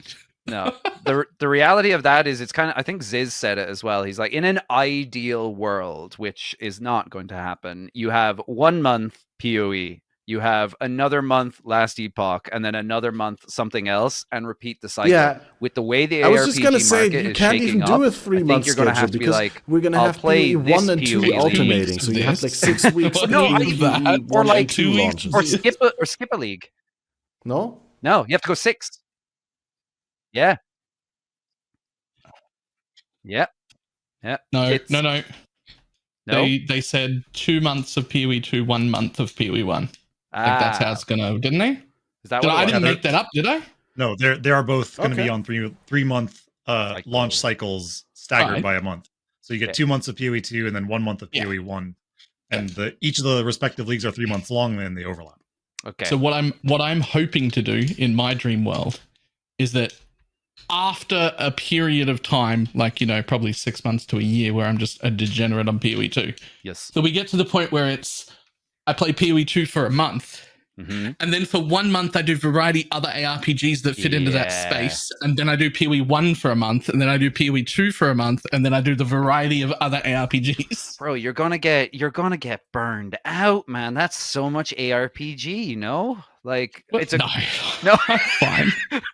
I credit to you, man. Like, even with the month at the end of a PoE 1 league, it's like I'll pick 1, maybe 2 games and be like, I'm really gonna like digest this game. And then, you know, 5 weeks down, it's like, oh, it's PoE time. Bye wherever I was in this game. I won't remember you in 3 months, you know? But yeah, obviously that'll be that 1 month variety of like, you spin a wheel, Balor, you spin a wheel and just be like, what ARPG is it today? Let's go. Whoosh. And just pick. Mine will just be I'll open it up and pick whichever one is the next one launching. Yeah. That's when it's time for me to pick another ARPG. I'm just going to open up. By the way, I've got this half sorted out already. I'm going to finish this soon, probably in the next week or so. But I'm basically building a Google Calendar that I can share with as many people as I want. And I'm going to list all of the launches of all of the ARPG and ARPG adjacent games in a Google Calendar that I can just share to everyone.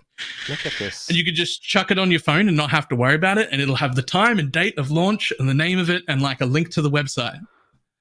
And that's that. I'm doing it for me because I can't keep track of everything. Yeah. But there's no reason I can't just share the Google Calendar with everybody. Would you put your streams and whatnot that are going to be orbiting around the launches then onto the calendar so people? I think so. Yeah. I don't see why not. Yeah. Yeah, I don't see why not. Look at this. Look at this ARPG guru going hard. He's like, 2024, eat your heart out. I'm gonna eat up every ARPG, says Balor. Yeah, but I'm gonna have to lay it out in like a schedule because like, how am I gonna keep track? There's so much going on. You're half a step away from having like, you know, a personal assistant to just like, you're almost at CEO levels as far as you're concerned now. It's like, tell me what I'm doing next week. I straight up need a VA. I think I'm just gonna want to play PoE 2 and get good. That'd be fantastic. Like that's that. I don't do calendars. Yeah, exactly. Would a calendar help? Like this podcast calendar is the most will scheduled help. thing that I do, and it's not. We very barely do scheduled. schedules. Come on. No, it's... Yeah. But yeah, I mean, I'll definitely look it's a at your good plan. calendar. Let me know how And that I mean, works out as well, Balor. When new Good to see games Balor launch, just- I don't think just I like. slowly the Even bags if I on was her side just completely getting in the bigger and PoE bigger 2 and hype bigger. right now, right, and it already dropped, I don't think I would skip. Look Last at it, Epoch scoff. launch, because that's a game that I've been recurringly playing for years, right, on and off, and I've always enjoyed the new additions and changes that they made, and I'd be curious to see like what is their finished product, like what I mean, not actually what is. Well, what do they consider when it's done and when they want to bring it out? Yeah.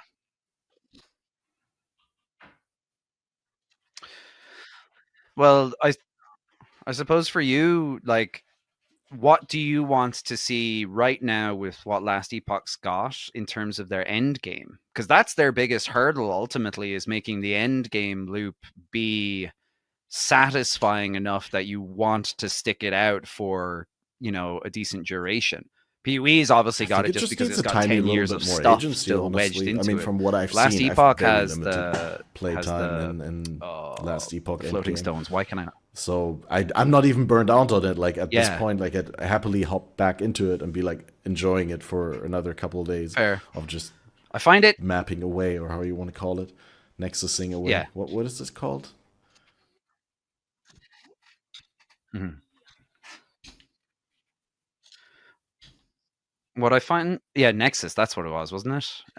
Different, because was it you that said it, Ballard? The end game, the whole where you go into essentially a map and then you run to whatever the objective is, and then you get out, click chest, repeat.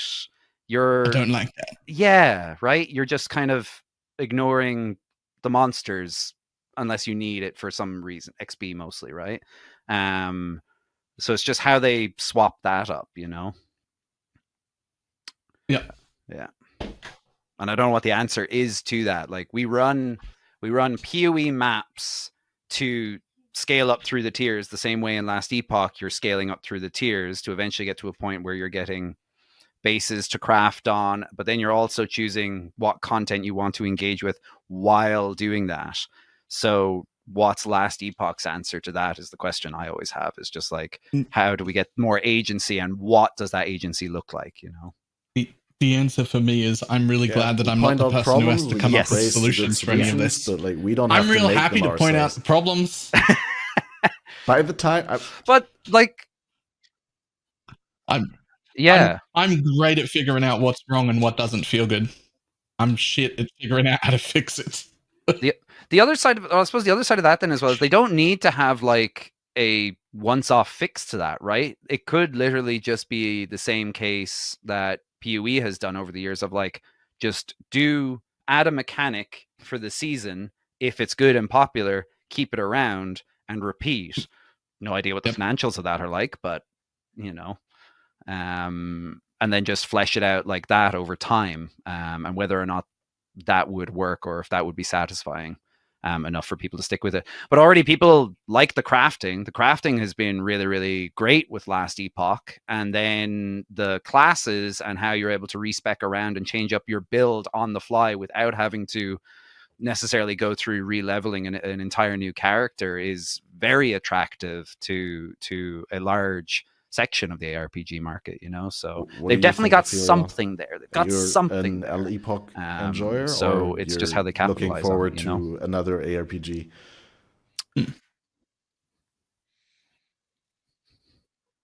What do I think? Hello. PoE 2 comes out in the closed beta comes out, or I guess open beta maybe, whenever the beta comes out in June. I'll be playing that. I love it. He's got us. He's right. Look, you know what? He knows. You know what you want, and that's all that matters. That's all that. I just love playing PoE. It's just it's just like I love this series of games. Mm-hmm. I love ARPGs in general, but I can't see myself sinking my time into another one just because I'm so immersed in this one. Like when I go to play another game, it's another genre. Yeah, like, I'll go play Satisfactory. I'll go play Valheim. I'll go play something else. But Kerbal. Like if Kerbal, yep, I'm crashing rockets into the runway by accident. But like, if I'm gonna play an ARPG, it's like what I'm working on next in PoE, or I guess PoE 2 for my coming personal up, enjoyment, I'd almost agree if it wasn't for the aspect that that's a fair point. So the original idea why I play other ARPGs is because I just want to see what's out there, and I want to get a better understanding of how these games make us do what they make us do, so I could talk about it here on the podcast. But what I found with playing other ARPGs is that it enhances my enjoyment for PoE 1 or probably PoE 2 as well, because I just notice so many things that how good they're done, right? Like how other games, like so many things I take for granted. That's what I'm looking for. Yeah. And I suppose Yes. It's like the grass can be greener on the other side, and then you're over there and you're like, yeah, they kind of had it going well over there, back over there. We might just cross back over, and so for sure.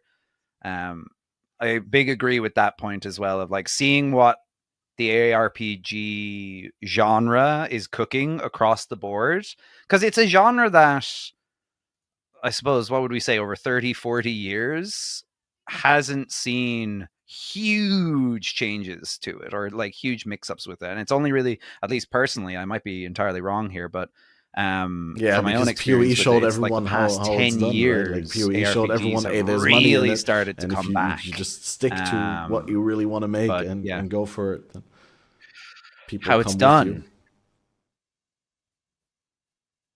Well, yeah.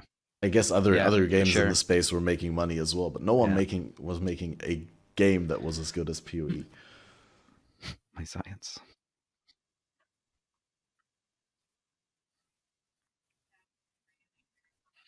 It's just they really set the standard. You could argue in the same kind of way, like in okay, it's a very, very, very poor like comparison or parallel, but you have Baldur's Gate 3 that got released, and that, just in terms of the RPG genre and even just games in general, people are like, oh, this is up here. At some point, PoE was like, we're going to do that. Like, we are going to be a standard of some kind, so it's cool to check out other games in that genre to see what they're doing to maybe try and challenge the standard in some kind of way, or do something new and something exciting. That's so a great note. It's a good time to be enjoying the round things ARPGs. off here, I think, before we start to go in circles. And I also have to really quickly prepare my BPL tonight still, because there's not much time left before it starts off. Friday night, I believe. Actually, I haven't looked up the start time. I think Friday night, the same time. When does it start? Oh, okay. You're really gonna enjoy that. I've always enjoyed anytime I've been involved in BPL. It's a fantastically run event. Yeah, great people that play, like great people that organize it. But then on a really Friday good experience. I hope you have a blast. Yeah, definitely. Just don't come in last. Don't drag the team down. Just channel your inner Baylor. Just go. Be faster. Be faster. Better. Always. Just be faster than not only their magic finders, but your magic finders. Yeah, like dumpster your magic finders. Just be like, look, I know that you got that bow, but I should have it. Streamer so RNG, craft my own bow. 2-3 essences. Just splintering the team before it even starts. Yeah, fair. Streamer. Easy. Streamer RNG. Turn on the client. Turn on the streamer client. How does your RNG normally stack up? Honestly, like, do you find you have decent RNG? Most of the times I only have good RNG if I don't need it, but like sometimes, like on League Start, I think it was pretty spot on. Like I 6-linked the chest really quickly, and then I hit those 2 back-to-back divine altars in maps. So that was cool because I don't see any divine altars ever. But apparently then it was one in one map and the other one in the next one. But then you find that weird chest piece from like a Voidborn reliquary key, like the energy shield thing, and you're like, should I delete that or vendor it? And you're like, no, let's see how fast it 6 sockets. Oh, that was fast. Let's see how fast it 6 links. And then 1500 fusings later, you're like, why did I not just delete it?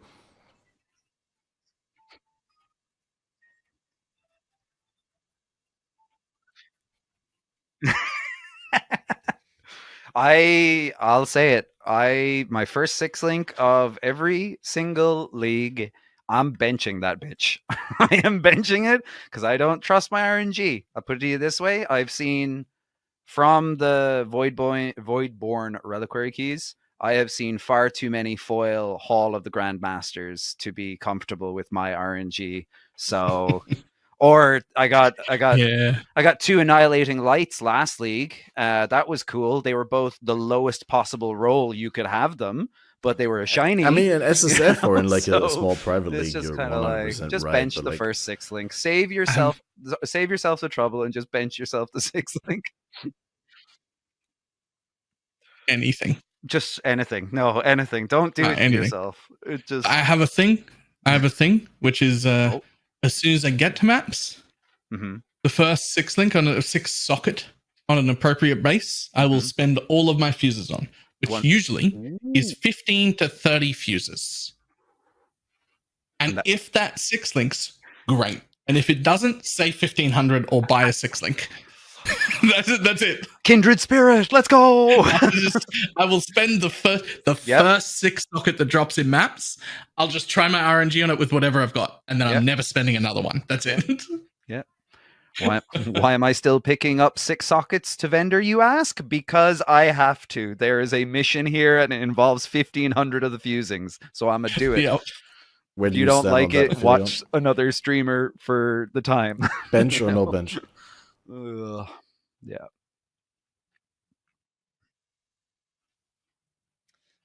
I couldn't disagree more with all of you. I never benched ever. Yeah. I Hillock 30 quality and I spam fuses. And what I think Neon said in, I believe it was the Gazi DM interview with him, was that they're gonna add some way to quickly spam fuses by holding down the mouse button or something. I can't remember the exact detail. Please. That might change what my plan. Yeah, because this is the biggest problem. Compression I'm gloves. literally wearing compression gloves. Yeah. This is not a fashion statement. This is my hands have problems. Yeah. And when I play video games, they hurt. But when I play PoE, they hurt 15 times as much as any other game. So I don't link or fuse things. Yeah. I just somehow I never get carpal tunnel. I'll just say it. I just never get carpal tunnel.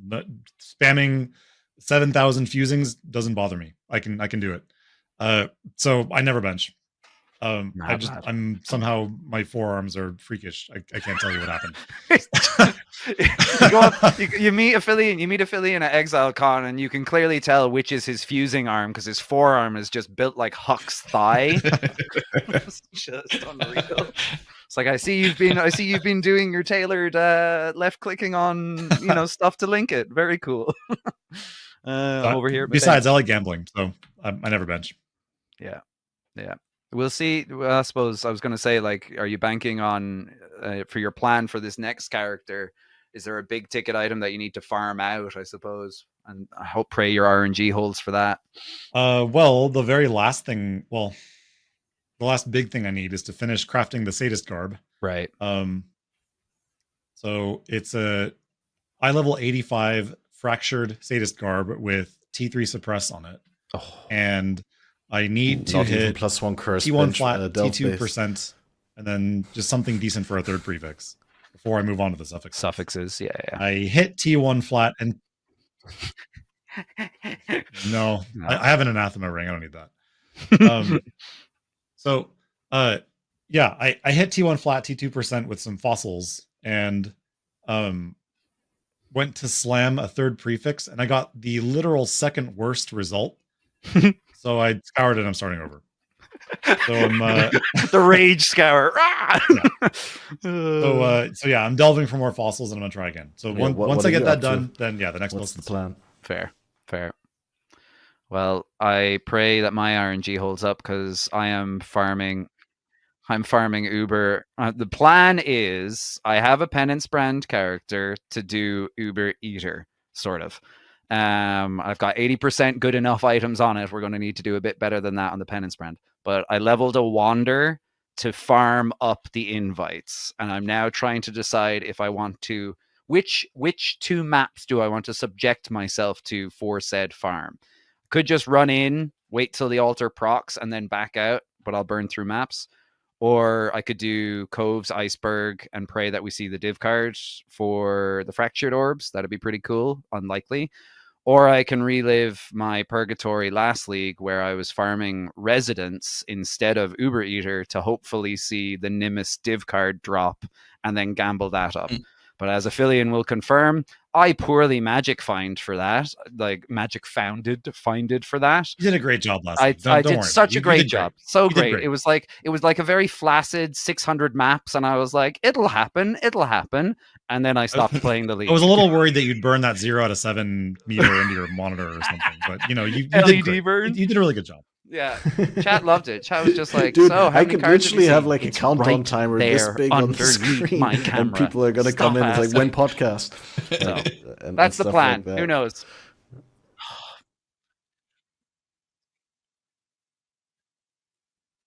Yeah, exactly. Oh, the next right. Thing, that's already not been working for half a year. Like next thing doesn't and work I think anymore. I told you because they just considered I had the domain FATED.fyi for a while, and then they I only noticed the other day on that on me after the 1-year contract expired, and so I was like, screw that, I'm not doing that again. So, but I'll find a solution in the long run that will outperform that one.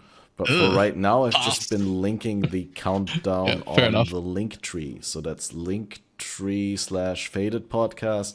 And then on the top, there's a thing. Wait, I can show it on here, right? linktr.ee/FATED Podcast. Right. And then that looks a little bit something We have the like technology. this here on screen. And then if I don't forget to update, then this links to the next episode countdown, which it won't after this episode because the next episode is still up in the air, but it will be somewhere. Yeah, okay. Well, after BPL, obviously. We won't be doing one this weekend. This is the first Saturday where there won't be a podcast. Oops, sorry, I didn't mean to remove you. I meant to remove the big thing. I just kicked Aphelion out.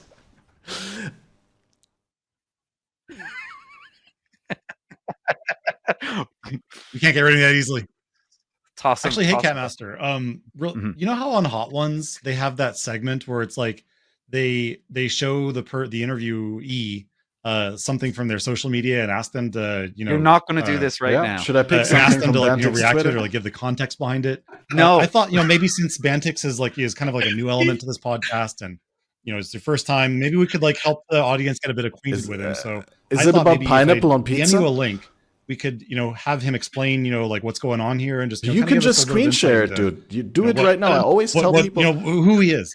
Oh well, I mean, it's a valid. Maybe, that's correct. Pineapple belongs on pizza. I'll just DM you on Discord. You can just bring it up right there. Maybe you could even just read it for us. Just let us. I just want you to know, Aphelion, that I will remember that. I've got the dark side gif if we want to fire back here now, Chief. That's a great question. Let's end the podcast. What is this even? It's like the social media deep dive, right? It's just maybe we could just ask him. I'm not gonna read this out. Oh my God! My chat I is forgot being about super this. You hit him with this one. I thought it was going to be the other one. Because of this word. What this? Please save me from their two-head patty wankery.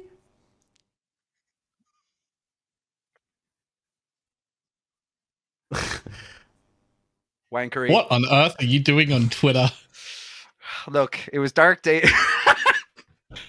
Somebody take away this guy's ability to post on Twitter. It was a dark day, and if this didn't turn Elon off of purchasing Twitter, I don't know what could have stopped him. But thank you, Aphelion. The context of this was I can't remember, and I'm just glad it was this and not the other one. Wait, so what did you not like about the card? I should not be allowed near Twitter, but you can't take it away from me. Support Gem so corrupted. Fuck a duck. It's mine.